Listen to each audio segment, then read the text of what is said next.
നമസ്കാരം. അപ്പോൾ എൻ്റെ കേരളം എൻ്റെ അഭിമാനം ഈ മുദ്രാവാക്യം ഉയർത്തി എസ്കെൻ സംഘടിപ്പിക്കുന്ന ആ യാത്ര പാലായിൽ എത്തിയിരിക്കുകയാണ്. നമുക്കറിയാം എസ്കെൻ അദ്ദേഹത്തിൻ്റെ മാധ്യമ ജീവിതത്തിൽ 4 പതിറ്റാണ്ട് പിന്നിട്ടിരിക്കുകയാണ്. 40 വർഷം ആവുകയാണ്. അപ്പോൾ സാധാരണഗതിയിൽ 40 വർഷത്തെ മാധ്യമ പ്രവർത്തനത്തിൻ്റെ ഒരാഘോഷമാണ് നടക്കേണ്ടത്. എന്നാൽ ഇത് ഒരാഘോഷത്തിൻ്റെ എന്തെങ്കിലും ഒരു ആഘോഷം സംഘടിപ്പിക്കേണ്ട സമയമല്ല എന്ന തിരിച്ചറിവാണ് നമ്മൾ ഈ യാത്രയ്ക്ക് അക്രമത്തിനും ലഹരിക്കുമെതിരെ ഉള്ള ഒരു ജനങ്ങളെ ഉണർത്തുക, ഒരു ജനജാഗ്രത, അതിൽ ആ സന്ദേശം ഉയർത്തിക്കൊണ്ട് ഈ യാത്ര തുടങ്ങിയത്. ആ യാത്ര 10 ദിവസം പിന്നിടുകയാണ്. തിരുവനന്തപുരത്തു നിന്ന് തുടങ്ങി നമ്മൾ വിവിധ ജില്ലകളിലൂടെ കടന്ന് കോട്ടയത്ത് എത്തിയിരിക്കുകയാണ്. ഇന്നലെയും ഇന്നും കോട്ടയത്ത് വിവിധ മേഖലകളിൽ പര്യടനം നടത്തി. നമ്മൾ ഉയർത്തുന്ന ഈ മുദ്രാവാക്യം, ലഹരിക്കും അക്രമത്തിനുമെതിരെ വലിയ ബോധവൽക്കരണം, ആ മുദ്രാവാക്യത്തിന് എല്ലായിടത്തു നിന്നും വലിയ സ്വീകാര്യത ലഭിക്കുന്നു എന്ന ഒരു സന്തോഷം ഈ ഘട്ടത്തിൽ പാലായിൽ ഞങ്ങൾ പങ്കുവയ്ക്കുകയാണ്. ആ സന്തോഷം യഥാർത്ഥത്തിൽ നമുക്ക് നമ്മളുടെ മുന്നോട്ടുള്ള യാത്രയിൽ നൽകുന്ന ഊർജം ചെറുതല്ല. അപ്പോൾ പാലായിലും അത്തരമൊരു ഊർജപ്രവാഹത്തിന് നടുവിലാണ് ഞങ്ങൾ നിൽക്കുന്നത്. അപ്പോൾ ഏറെ സന്തോഷത്തോടെയാണ് പാലായിലെ പൗരാവലിയെ ഈ നല്ല വേദിയിലേക്ക് ഈ സായന്തനത്തിൽ സ്വാഗതം ചെയ്യുന്നത്. അപ്പോൾ പെട്ടെന്ന് ഈ വേദി കാണുമ്പോൾ നമുക്ക് തോന്നുന്നത് എന്താ, നമ്മുടെ കൗൺസിലർമാരുടെ ഒരു സംസ്ഥാന സമ്മേളനമാണോ എന്ന് തോന്നും. കാരണം അത്രയധികം കൗൺസിലർമാർ ഇവിടെ വന്നിട്ടുണ്ട്. അത്രയധികം പേര് എസ്കെനെ സ്നേഹിക്കുന്നു, 24നെ സ്നേഹിക്കുന്നു എന്നറിഞ്ഞതിൽ സന്തോഷമുണ്ട്. മാറ്റത്തിൻ്റെ കാഹളം മുഴക്കിക്കൊണ്ട് ഓരോ പോയിന്റിലൂടെയും കടന്നു പോകുന്ന ഈ ഒരു യാത്രയ്ക്ക് വലിയ പ്രതികരണമാണ് കേരള സമൂഹത്തിൽ നിന്നുണ്ടാകുന്നത്. ഇപ്പോൾ കേരളത്തിനൊരു മുഖം മാറ്റം എന്ന ലക്ഷ്യത്തോടു കൂടിയാണ് ഈ യാത്ര. അതിനോട് സഹകരിക്കുന്ന എല്ലാവർക്കും നന്ദി. രണ്ടുപേരെ ഈ വേദിയിലേക്ക് ക്ഷണിക്കുകയാണ്. നഗരസഭാ chairman Shri Thomas Peter, assistant excise inspector Jexy Joseph വേദിയിലേക്ക് വരിക. ഒപ്പം തന്നെ നമ്മുടെ പ്രിയങ്കരനായ ശ്രീകണ്ഠൻ സാറിനെയും വേദിയിലേക്ക് ക്ഷണിക്കുന്നു.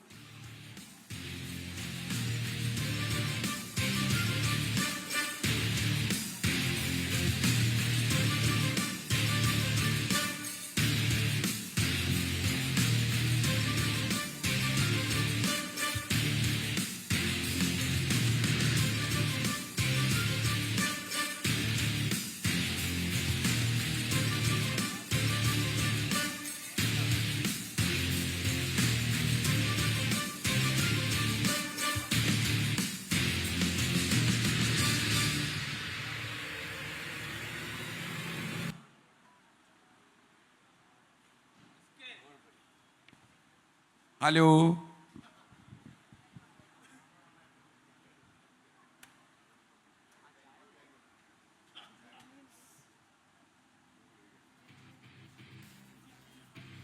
അപ്പോൾ നമ്മളുടെ യാത്രയുടെ ഉദ്ദേശ ലക്ഷ്യങ്ങളെ പറ്റി എസ്കെൻ അല്പസമയത്തിനകം കൂടി വിശദമായി സംസാരിക്കും. ഞാൻ നേരത്തെ സൂചിപ്പിച്ചതുപോലെ നമ്മൾ കടന്നു വന്ന ഈ വഴികളിലൊക്കെ ജനങ്ങൾ നൽകുന്ന സ്വീകരണം, അത് യഥാർത്ഥത്തിൽ ഈ സന്ദേശത്തോട്, നമ്മൾ ഉയർത്തുന്ന ഈ വിഷയത്തോട് എത്രത്തോളം താതാത്മ്യം പ്രാപിച്ചിട്ടുണ്ട് കേരളത്തിലെ പൊതുസമൂഹം എന്നതിൻ്റെ സൂചനയാണ്. കാരണം വലിയ തോതിൽ ലഹരി എന്നത് നമ്മളുടെ സമൂഹത്തിൽ അത് കാർന്നു തിന്നിട്ടുണ്ട് എന്ന് തന്നെയല്ല, നമ്മളുടെ ദൈനംദിന ജീവിതത്തെ ബാധിക്കുന്ന തരത്തിലേക്ക് ലഹരി മാഫിയയുടെ ഭീഷണി, അതുണ്ടാക്കുന്ന പ്രശ്നങ്ങൾ നമ്മളെ ബാധിച്ചു തുടങ്ങിയിട്ടുണ്ട് എന്നതിൻ്റെ കൂടി നേരിട്ടുള്ള സൂചനകളും ഉദാഹരണങ്ങളുമായിരുന്നു ഞങ്ങൾ കടന്നു വന്ന വഴികളിലാകെ കണ്ടത്. ഒരുപക്ഷെ ഇതുപോലുള്ള വേദികളിൽ ഞങ്ങൾ ഇതുപോലെ നമ്മൾ ചെറിയ ആശയ സംവാദമൊക്കെ നടത്തി മടങ്ങിക്കഴിയുമ്പോഴും പലരും അതിനുശേഷം നമ്മളെ വിളിച്ചും നേരിട്ട് കണ്ടുമൊക്കെ അവർ അനുഭവിക്കുന്ന ഈ പ്രശ്നങ്ങൾ സൂചിപ്പിക്കുന്നുണ്ട്. പുറത്തു പറഞ്ഞാൽ ഏതെങ്കിലും തരത്തിൽ പ്രശ്നമുണ്ടാകുമോ, അല്ലെങ്കിൽ നാളെ അതിൻ്റെ പേരിൽ എന്തെങ്കിലും പ്രശ്നം ഞങ്ങൾക്കുണ്ടാകുമോ, പോലീസിനെ ഇക്കാര്യത്തിൽ എത്രത്തോളം നമുക്ക് വിശ്വസിക്കാം, ഞങ്ങൾ നൽകുന്ന വിവരങ്ങൾ പോലീസ് അത് രഹസ്യമായി സൂക്ഷിക്കുമോ, സർക്കാർ സംവിധാനങ്ങൾ ഉണർന്നു പ്രവർത്തിക്കുമോ, അതോ ഈ മാധ്യമങ്ങൾ ഈ വിഷയം ഉയർത്തി നടത്തുന്ന ക്യാമ്പയിനുകൾ കഴിയുമ്പോൾ ഇതിൽ നിന്ന് സർക്കാർ പിന്നോട്ട് പോകും, അങ്ങനെ സന്ദേഹമാണ് ജനങ്ങൾക്കുള്ളത്. യഥാർത്ഥത്തിൽ ആ സന്ദേഹം മാറ്റുക എന്നതുകൂടി ഈ യാത്രയുടെ ലക്ഷ്യമാണ്. ഈ യാത്ര തുടങ്ങുന്നതിന് മുമ്പ് എസ്കെൻ മുഖ്യമന്ത്രി പിണറായി വിജയനുമായി വളരെ ദൈർഘ്യമുള്ള ഒരു അഭിമുഖം നടത്തിയിരുന്നു. ആ സമയത്ത് മുഖ്യമന്ത്രി പറഞ്ഞത്, ഒരു ഉറപ്പ് എന്ന മട്ടിൽ കേരളത്തോട് നടത്തിയത്, ഈ വിഷയത്തിൽ ദീർഘകാലാടിസ്ഥാനത്തിലുള്ള ഇടപെടൽ, ഹ്രസ്വകാലത്തേക്കല്ല, ദീർഘകാലാടിസ്ഥാനത്തിലുള്ള ഇടപെടൽ ഉണ്ടാകുമെന്ന് തന്നെയാണ്. അതിനുശേഷം മുഖ്യമന്ത്രി ഒരു യോഗമൊക്കെ വിളിച്ചു ചേർത്തിരുന്നു. അതിൽ ഒരു സമിതിയെ ഇതിൻ്റെ പഠനത്തിനായി നിയോഗിക്കുന്ന അടക്കമുള്ള തീരുമാനങ്ങളൊക്കെ ഉണ്ടായിട്ടുണ്ട്. ദൈനംദിന എന്ന മട്ടിൽ എക്സൈസും പോലീസും സംയുക്തമായി പരിശോധന നടത്തുന്നുണ്ട്.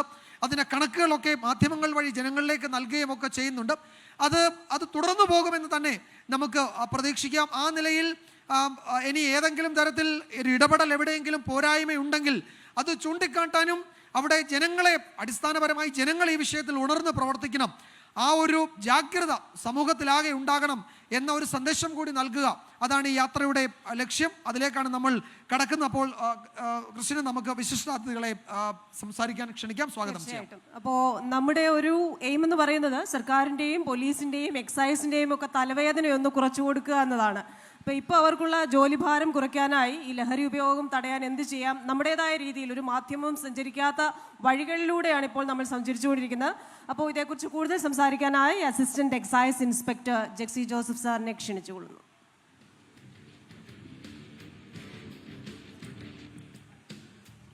ആദരണീയനായ ശ്രീ ശ്രീകണ്ഠൻ നായർ, പാലായുടെ ആദരണീയനായ മുനിസിപ്പൽ ചെയർമാൻ ശ്രീ തോമസ് പീറ്റർ, അഭിവന്ദ്യ ജേക്കബ് വെള്ളമരുന്നച്ചൻ, പ്രിയപ്പെട്ട കൗൺസിലേഴ്സ്,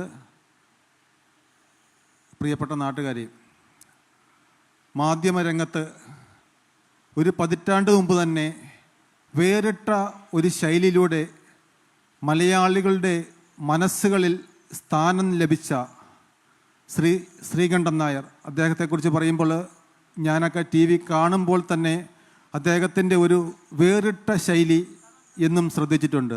അതിനുശേഷം ആ ശൈലിയെ അനുകരിച്ചോ അല്ലെങ്കിൽ അതിന് മാറ്റങ്ങൾ വരുത്തിയെക്കൊണ്ടോ ഇപ്പോൾ പലരും കടന്നു വന്നിട്ടുണ്ട്.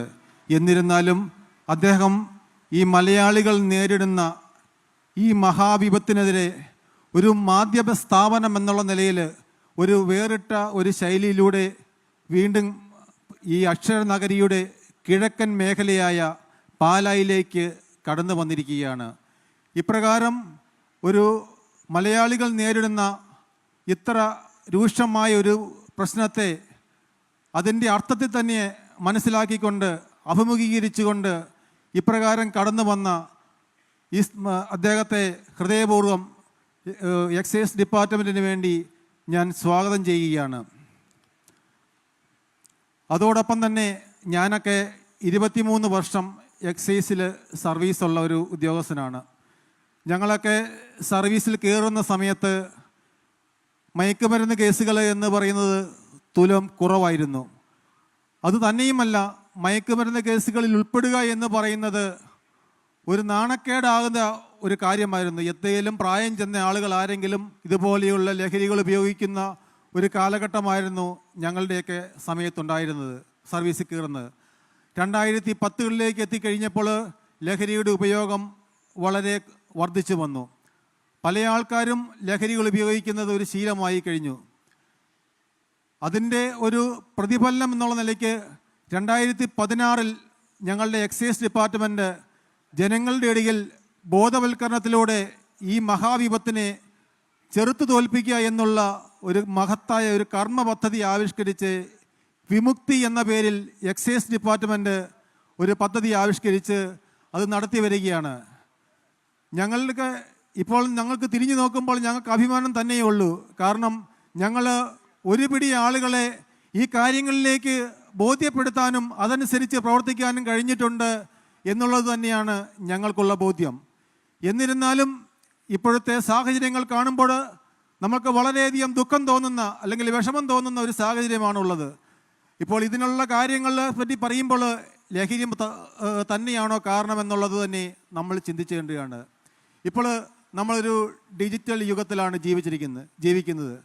എല്ലാ കാര്യങ്ങളും നമുക്ക് ഇൻസ്റ്റിങ്ക്റ്റായിട്ട് നമുക്ക് ലഭിക്കുന്ന ഒരു പ്രത്യേക സാഹചര്യമാണ് ഈ നമ്മുടെ നാട്ടിലുള്ളത്.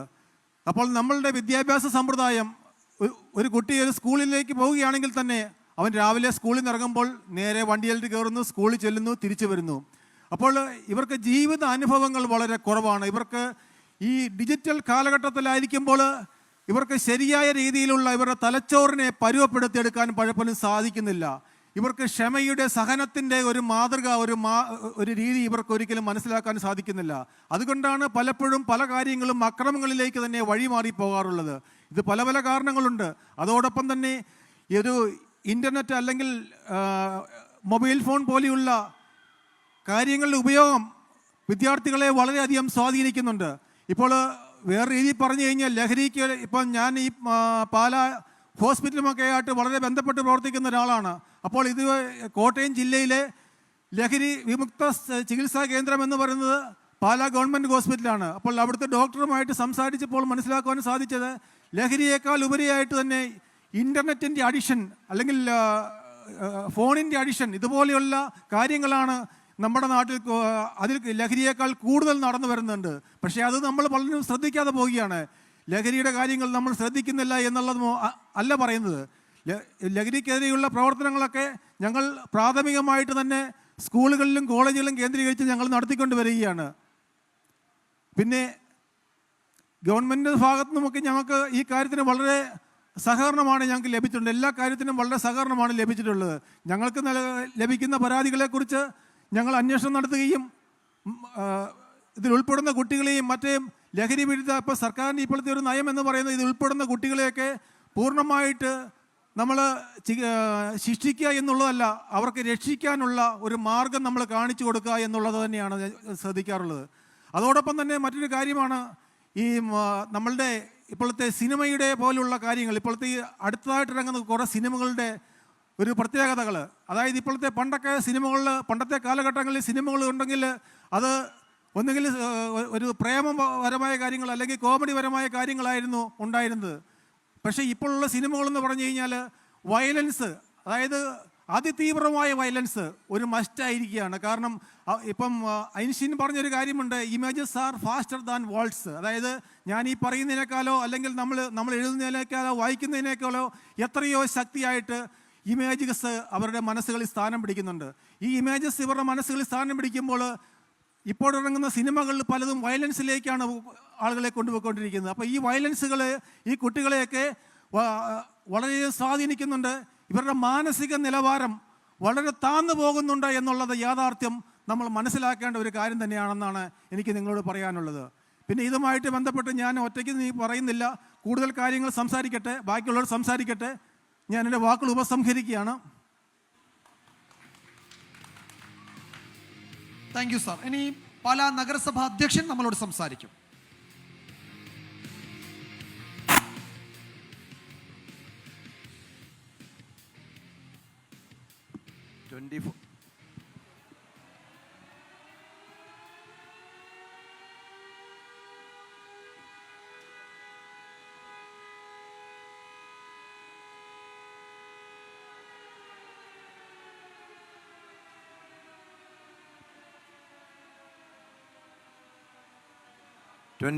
ന്യൂസിൻ്റെ ഡയറക്ടറും SKN എന്ന നാമത്താൽ മലയാളികളുടെ എല്ലാം ഹൃദയത്തിൽ ഇടം പിടിച്ച ഏറ്റവും ബഹുമാനപ്പെട്ട ശ്രീകണ്ഠൻ നായർ സാറേ, എക്സൈസ് ഇൻസ്പെക്ടർ ശ്രീ ജെയ്ക്സി, മുനിസിപ്പൽ കൗൺസിലർമാരെ, തൻ്റെ ജീവിതം മയക്കുമരുന്നിനും മദ്യത്തിനുമെതിരായി മാറ്റിവച്ചിരിക്കുന്ന ബഹുമാനപ്പെട്ട വെള്ളമരുതുങ്കൽ അച്ഛ ശ്രീ പ്രസാദ് കുരുവിള, 24 ന്യൂസിൻ്റെ ഇവിടെ എത്തിച്ചേർന്നിട്ടുള്ള സാരഥികളെ, ഏറ്റവും സ്നേഹമുള്ള സഹോദരി സഹോദരന്മാരെ, വാസ്തവത്തിൽ എനിക്ക് വളരെ സന്തോഷമുണ്ട് ഇപ്പോൾ ഇവിടെ നിൽക്കുന്നതിന്. അതിലേറെ എനിക്ക് അഭിമാനവുമുണ്ട്. കാരണം തൻ്റെ പ്രവർത്തനത്തിൻ്റെ 40ാമത്തെ വർഷം ആഘോഷങ്ങളെല്ലാം മാറ്റിവെച്ച് കേരളത്തിലെ മുഴുവൻ ജില്ലകളിലും മയക്കുമരുന്നിനെതിരായിട്ട് ഘോര യുദ്ധം പ്രഖ്യാപിച്ചിരിക്കുന്ന ശ്രീകണ്ഠൻ നായരുടെ ഈ പ്രോഗ്രാമിൽ, അതും നമ്മുടെ ഈ മുനിസിപ്പൽ അങ്കണത്തിൽ വെച്ച് നടത്തുന്നതിൽ സാക്ഷ്യം നിൽക്കാൻ സാധിച്ചതിൽ ഞാൻ അത്യധികമായി സന്തോഷിക്കുന്നു. കഴിഞ്ഞ ഏതാണ്ട് 2 ആഴ്ചയായിട്ട് പാലക്കാർ ഒരു നല്ലൊരു വിഭാഗവും മയക്കുമരുന്നിനെതിരായിട്ട് യുദ്ധം പ്രഖ്യാപിച്ചിരിക്കുകയാണ്. ഏതാണ്ട് 1.5 ആഴ്ച മുമ്പ് അഭിമന്യ പാലാ പിതാവ് ജോസഫ് കല്ലറങ്ങാട്ടിൻ്റെ നേതൃത്വത്തിൽ KCBC മദ്യവിരുദ്ധ സമിതി ടെമ്പറൻസ് കമ്മിറ്റിയുടെ നേതൃത്വത്തിൽ നമ്മുടെ പാലാ പുത്തൻപള്ളി ഹാളിൽ വെച്ച് നടത്തിയൊരു പ്രോഗ്രാം ഞാൻ ഓർക്കുകയാണ്. അത് പാലായിലെ വളരെ പ്രധാനപ്പെട്ട വ്യക്തികളെ മാത്രം ഉൾക്കൊള്ളിച്ചുകൊണ്ടുള്ള ഒരു കമ്മിറ്റിയായിരുന്നു അത്. അതിനുശേഷം ഏതാണ്ട് ഒരാഴ്ചയ്ക്ക് ശേഷം പാലാ അരമനയിൽ വെച്ച് പാലായിലെ മുഴുവൻ വാർഡുകളും 26 വാർഡുകളിലും ഒരു ബോധവൽക്കരണ പരിപാടി ശ്രീ പ്രസാദ് കുരുളുടെയും ബഹുമാനപ്പെട്ട വെള്ളമരുതുകൾ അച്ഛൻ്റെയും നേതൃത്വത്തിൽ ഒരു വാഹന പ്രചരണ ജാഥ നടത്തി ഏതാണ്ടത് അവസാനിക്കാറായി എന്നാണ് എനിക്ക് അറിയുവാൻ സാധിച്ചത്. അതുപോലെ തന്നെ ഈ സമീപത്തുള്ള പല സ്കൂളുകളിലും ഇതിനെതിരായി പല പരിപാടികളും ആസൂത്രണം ചെയ്ത് എനിക്ക് സാക്ഷ്യം നിൽക്കാൻ സാധിച്ചിട്ടുണ്ട്. പാലാ നഗരസഭയെ സംബന്ധിച്ചിടത്തോളം ഈ വരുന്ന 4-ാം തീയതി, ഏപ്രിൽ 4-ാം തീയതി ഇവിടെ വെച്ച് ഒരു വലിയ ക്യാമ്പയിൻ നമ്മൾ തുടങ്ങുകയാണ്. കോട്ടയം പോലീസ് ചീഫിൻ്റെ നേതൃത്വത്തിലാണ് നമ്മൾ ആ പ്രോഗ്രാം ഇവിടെ അറേഞ്ച് ചെയ്തിരിക്കുന്നത്. പാലായിലെ എല്ലാ പ്രമുഖ വ്യക്തികളെയും തന്നെ അതിൽ പങ്കെടുപ്പിക്കണം എന്ന് ഞങ്ങൾ അങ്ങേയറ്റം ആഗ്രഹിക്കുന്നു. ഞാൻ ദീർഘിപ്പിക്കുന്നില്ല. ഈ പ്രോഗ്രാം നമ്മുടെ നാട്ടിലെ മദ്യത്തിലും അതുപോലെ തന്നെ മയക്കുമരുന്നിലേക്കും വഴിതെറ്റിപ്പോകുന്ന യുവാക്കളുടെ ഇതിൽ നിന്നും പിന്തിരിപ്പിക്കുവാൻ സാധിക്കട്ടെ എന്ന് ഞാൻ ആശംസിക്കുന്നു. തീർച്ചയായും അതിന് കഴിയുവാൻ SKNനും അദ്ദേഹത്തിൻ്റെ കൂടെയുള്ള മറ്റെല്ലാവർക്കും സാധിക്കും എന്ന് ഞാൻ ഉറച്ചു വിശ്വസിക്കുന്നു. ഞാൻ ദീർഘിപ്പിക്കുന്നില്ല. എല്ലാവിധ ആശംസകളും നേർന്നുകൊണ്ട് എൻ്റെ വാക്കുകൾ നിർത്തട്ടെ. നന്ദി. പാലാ നഗരസഭ ഏതായാലും ഈ വിഷയത്തിൽ ഒരു ഒരു ഒരു പൊതുയോഗം അല്ലെങ്കിൽ ഒരു ക്യാമ്പയിൻ തന്നെ നടത്താൻ പോകുന്നു എന്നറിഞ്ഞതിൽ വലിയ സന്തോഷം. അതിന് ആശംസകൾ അറിയിക്കുകയും ചെയ്യുന്നു. രാഷ്ട്രീയത്തിനൊക്കെ അതീതമായി ഈ വിഷയത്തിൽ ഉണ്ടാകേണ്ട ജനകീയ കൂട്ടായ്മയുടെ പ്രാധാന്യം തദ്ദേശ സ്ഥാപനങ്ങളൊക്കെ മനസ്സിലാക്കി വരുന്നുണ്ട് എന്നതും ഈ യാത്രയുടെ സന്ദേശം ജനങ്ങളിൽ എത്തുന്നതിൻ്റെ സൂചനയായി കൂടി ഞങ്ങൾ കണക്കിലെടുക്കുകയാണ്. നമുക്കറിയാം, നമ്മുടെ നാട്ടിലെ പൊതു വിഷയങ്ങളിൽ, ജനകീയ പ്രശ്നങ്ങളിൽ സജീവമായി ഇടപെടുന്ന ഒരാളാണ് ശ്രീ ഡിജോ കാപ്പൻ. അദ്ദേഹം സദസ്സിലുണ്ട്. 2 വാക്ക് സംസാരിക്കാനായി ശ്രീ ഡിജോ കാപ്പനെ വേദിയിലേക്ക് ക്ഷണിക്കുന്നു.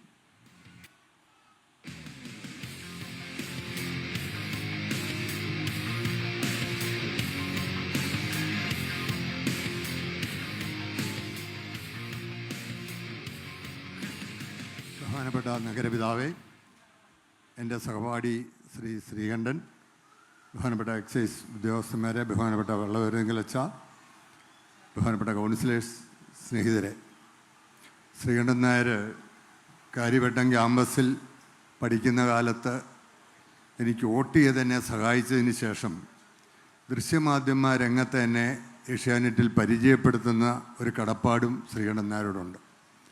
അതുകൊണ്ടാണ് ഇന്ന് ഇവിടെ എത്തിച്ചേരുവാൻ ഞാൻ തീരുമാനിച്ചത്. എന്തായാലും ശ്രീകണ്ഠൻ നായരുടെ ഈ ഉദ്യമം കേരളത്തിലെ വേദനിക്കുന്ന മാതാപിതാക്കൾക്ക് ഒരു കൈത്താങ്ങാകും. ശ്രീകണ്ഠൻ നായരുടെ ഈ യാത്ര കാസർഗോഡ് എത്തിക്കഴിയുമ്പോഴേക്കും ഒരു ലഹരി വിമുക്ത കേരളം എന്നൊരു സങ്കല്പത്തിൽ നമുക്കൊക്കെ കൂടുതൽ പ്രതീക്ഷ അർപ്പിക്കാം. ഞാനൊക്കെ പാലാ കോളേജിൽ പഠിച്ചിരുന്ന കാലത്ത് കോളേജ് തെരഞ്ഞെടുപ്പിൻ്റെ അന്നോ കോളേജ് യൂണിയൻ ഇനാഗുറേഷൻ്റെ അന്നോ കോളേജ് അടയ്ക്കുന്ന അന്നോ നമുക്കറിയാം, മുത്തോലിലെ കള്ള് ഷാപ്പിൽ പോകുന്നത് വലിയൊരു കുറ്റമായിട്ടന്ന് കാണുമായിരുന്നു. പക്ഷേ ആ കള്ള് ഷാപ്പിൽ പോയി കുടിക്കുന്ന കള്ളുകൊണ്ട് വീട്ടിൽ വന്ന് മാതാപിതാക്കളെ തല്ലുകയോ, ആ കുടിക്കുന്ന കള്ളുകൊണ്ട് ഇന്നത്തെ MDM കഴിക്കുന്നത് പോലെ MDM കഴിക്കുന്ന ആളുകളുടെ പല്ല് 4 അല്ലെങ്കിൽ 5 വർഷം കഴിയുമ്പോൾ മോണയിൽ നിന്ന് വിട്ടുപോകുമെന്നാണ് പറയുന്നത്. കഴിക്കുന്ന ചെറുപ്പക്കാരിത് മനസ്സിലാക്കുന്നില്ല. അപ്പോൾ ഇങ്ങനത്തെ കാര്യങ്ങളിൽ ചെറുപ്പക്കാരെ ബോധവൽക്കരിക്കാനായി ശ്രീകണ്ഠൻ നായർ എടുത്ത ഈ ഒരു തീരുമാനം എന്തായാലും മാധ്യമരംഗത്ത് അദ്ദേഹത്തിൻ്റെ ഒരു വ്യക്തിത്വത്തിൻ്റെ മറ്റൊരു ഉദാഹരണം കൂടിയാണ്.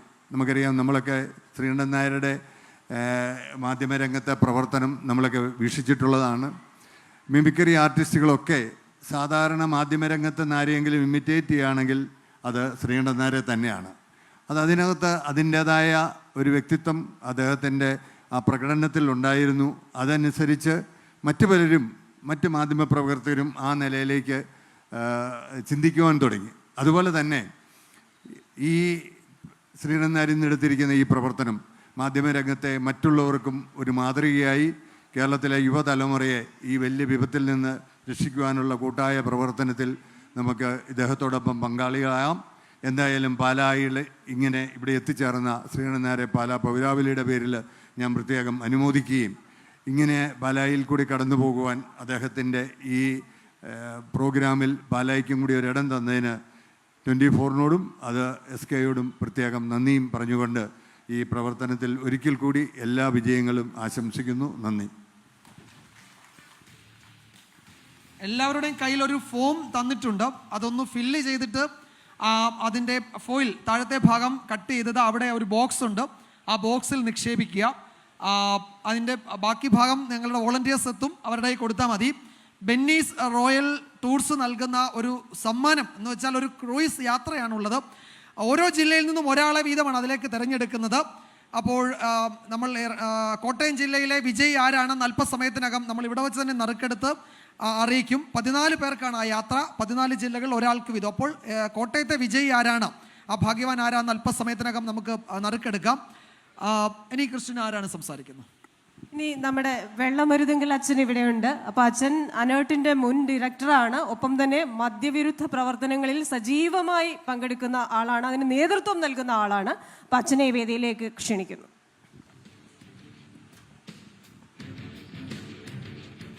ബഹുമാന്യനായ SKN, അതുപോലെ തന്നെ നഗരസഭാ പിതാവ്, എൻ്റെ പ്രിയ സുഹൃത്തായ നമ്മുടെ എക്സൈസ് ഉദ്യോഗസ്ഥൻ, പ്രിയമുള്ളവരെ, ഞാൻ 8 വർഷക്കാലം കേരളത്തിൻ്റെ നല്ല ഭാരതത്തിൻ്റെ തന്നെ അഭിമാനമായ അഡാറ്റ് എന്ന് പറയുന്ന ഡി അഡിക്ഷൻ സെൻറ്ററിൻ്റെയും അതുപോലെ കോട്ടയത്ത് മങ്ങാനം ട്രാഡ എന്ന് പറയുന്ന സെൻറ്ററിൻ്റെയും ഡയറക്ടേഴ്സിനായിട്ട് ശുശ്രൂഷ ചെയ്തിട്ടുണ്ട്.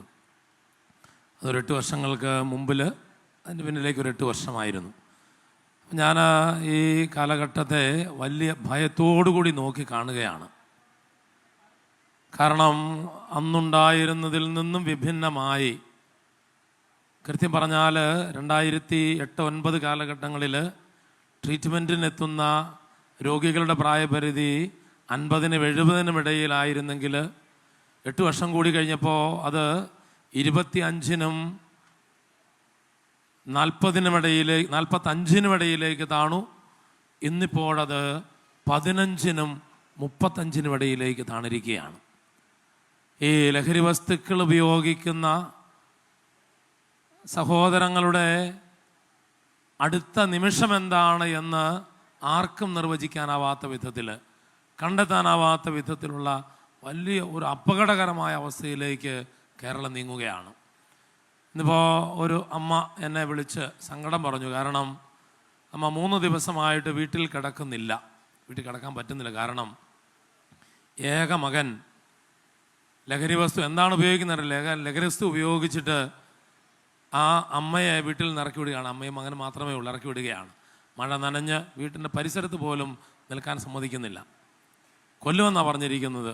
ആ അമ്മ പറഞ്ഞു, ഉറപ്പാണ്, എന്നെ കൊല്ലും.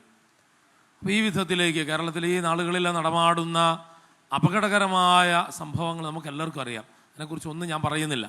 ഏതായാലും ഞാൻ എൻ്റെ അനുഭവത്തിൻ്റെ വെളിച്ചത്തിൽ പറയുകയാണ്, ഇത് വളരെ അപകടകരമായ ഒരു ഘട്ടത്തിലേക്ക് നമ്മൾ പ്രവേശിച്ചിരിക്കുന്നു. ഇതിന് മുന്നോട്ട് ഈ അപകടം വർദ്ധിക്കുന്നതല്ലാതെ, കണക്കുകളൊക്കെ നമുക്കറിയാം, 50 ദിവസം കൊണ്ട് 70 കൊലപാതകങ്ങൾ നടന്നു. അടുത്ത 50 ദിവസം കൊണ്ട് 100 എണ്ണമാണ് നടക്കാൻ പോകുന്നത്. അടുത്ത പിന്നത്തെ 50 ദിവസം കൊണ്ട് അത് 150 ആകും, 200 ആകും. ഇത് വളരെ ഭയത്തോടു കൂടി നമ്മൾ നോക്കിക്കാണേണ്ട കാര്യമാണ്. അതുകൊണ്ട് ഇതിനെതിരായിട്ടുള്ള നീക്കങ്ങൾ വളരെ അനിവാര്യമാണ്. ബഹുമാനപ്പെട്ട SKN ഞാൻ മുക്തകണ്ഠം പ്രശംസിക്കുകയാണ്. കാരണം ഈ 40 വർഷക്കാലം തൻ്റെ ഈ മീഡിയ ലൈഫിൽ ഈ അല്പം പ്രായമൊക്കെ ഉണ്ട്, എന്നാലും 65 ഉണ്ടോ? ഞാനൊരു 50-55 പറഞ്ഞ് നിൽക്കുകയായിരുന്നു. പോട്ടെ, കിടക്കട്ടെ. അപ്പോൾ ഞാൻ പറഞ്ഞത്, ഇവിടെയും മടുപ്പില്ലാതെ, പ്രത്യേകിച്ച് നമ്മൾ ഇന്ന് നേരിടുന്ന ഈ വലിയ സാമൂഹ്യ തിന്മയ്ക്കെതിരെ ഇറങ്ങിപ്പുറപ്പെടാനായിട്ട് കാണിക്കുന്ന ഈ മഹത് വ്യക്തിയുടെ ആ ഒരു ധാർഷ്ട്യമുണ്ടല്ലോ, അല്ലെങ്കിൽ ആ ഒരു വലിയ മനസ്സുണ്ടല്ലോ, അതിനെ പ്രശംസിച്ചുകൊണ്ടും നമ്മളെല്ലാവരും ഒന്നിച്ചു ചേർന്ന് പാലാ പ്രദേശത്ത് മാത്രമല്ല കേരളം മുഴുവനിലും ഈ ലഹരി വിമുക്ത പ്രോഗ്രാമുകൾ സംഘടിപ്പിക്കേണ്ടത് അനിവാര്യമാണെന്ന് ഓർമ്മപ്പെടുത്തിക്കൊണ്ടും എൻ്റെ വാക്കുകൾ ഞാൻ ഉപസംഹരിക്കുന്നു. ശ്രീ പ്രസാദ് കുര്യളെ പോലെ ഈ എൻ്റെ കൂടെയുള്ള മദ്യവിരുദ്ധ പ്രവർത്തകരുണ്ട്, സാബു അബ്രാഹം, അതുപോലെ തന്നെ ജോസ്, അവരുടെ എല്ലാവരുടെയും പേരിലാണ് ഞാൻ സംസാരിക്കുന്നത്. ഈ പ്രോഗ്രാം ഭംഗിയായിട്ട് മുന്നോട്ട് നീങ്ങട്ടെ, ശക്തമായിട്ട് മുന്നോട്ട് നീങ്ങട്ടെ.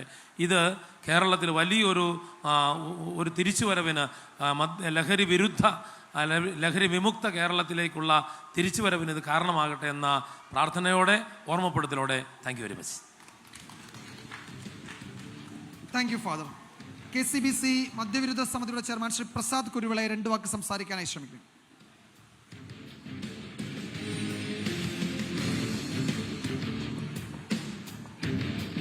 വേദിയിലും സദസ്സിലുമുള്ള ബഹുമാനരെ, സന്തോഷം തോന്നുന്നു. ഞങ്ങൾ കഴിഞ്ഞ 4 നൂറ്റാണ്ടിലധിക കാലമായി പറഞ്ഞുകൊണ്ടിരുന്ന വിഷയത്തിൽ ബഹുമാനായ SKN ഒപ്പം 24 ന്യൂസും ഈ കേരളമൊട്ടാകെ നടന്ന് ഈ വലിയ വിപത്തിനെതിരെ സംസാരിക്കുന്നതിൽ എല്ലാവിധ അഭിനന്ദനങ്ങളും KCBCയുടെ പ്രസ്ഥാനത്തിൻ്റെ പേരിൽ നേരുകയാണ്. തീർച്ചയായിട്ടും നമ്മുടെ കേരളമൊട്ടാകെ ഈ ലഹരി വ്യാപകമായിരിക്കുകയാണ്. എന്തുകൊണ്ടാണ് 24,000 കോടി രൂപയുടെ ബിസിനസ് നമ്മുടെ സംസ്ഥാനത്ത് നടക്കുന്നുണ്ടെന്നാണ് അറിവ്. ഈ കേരളത്തിൻ്റെ എല്ലാ മുക്കിലും മൂലയിലും ഇത് വ്യാപിക്കുന്നുണ്ട്. എന്തുകൊണ്ടാണ് ഈ നമ്മുടെ രാജ്യത്തേക്ക്, അല്ലെ നമ്മുടെ സംസ്ഥാനത്തേക്ക് മറ്റ് രാജ്യങ്ങളിൽ നിന്നും മറ്റ് സംസ്ഥാനത്തു നിന്നുമൊക്കെ വരുന്നത്? ഇത് തടയാൻ ഉത്തരവാദിത്തപ്പെട്ടവർ ആരാണ് എന്നുകൂടി നമ്മൾ ചിന്തിക്കേണ്ടതായിട്ടുണ്ട്. ഇത് നമ്മൾ മനസ്സിലാക്കുന്നത് കൊടുക്കുന്നവർ തന്നെ ബോധവൽക്കരണം നടത്തുന്ന ഒരു വിരോധാഭാസവും നമുക്ക് നമ്മുടെ നാട്ടിലുണ്ട്. അതുകൊണ്ട് തന്നെ നമ്മുടെ എല്ലാ പ്രസ്ഥാനങ്ങളും, 24 ന്യൂസിനെ പ്രത്യേകം അഭിനന്ദിക്കുന്നു. എല്ലാ പ്രസ്ഥാനങ്ങളും രാജ്യം ഒട്ടാകെ, നമ്മുടെ നാട് ഒട്ടാകെ ഇതിനെതിരെ, ഈ വിപത്തിനെതിരെ വന്നിട്ടുണ്ട്. ഈ കോവിഡ് മഹാമാരിയെ ആ കാലഘട്ടത്തെ അനുസ്മരിപ്പിക്കുമാറുള്ള വിധത്തിലാണ് ഇപ്പം ഈ നാട്ടിൽ അനുഭവപ്പെട്ടുകൊണ്ടിരിക്കുന്നത്. കോവിഡ് മഹാമാരിക്കെതിരെ എടുത്ത അതേ നിലപാടോടുകൂടി നമ്മുടെ ഗവൺമെൻറ് സംവിധാനങ്ങളും മുന്നിട്ടിറങ്ങണം.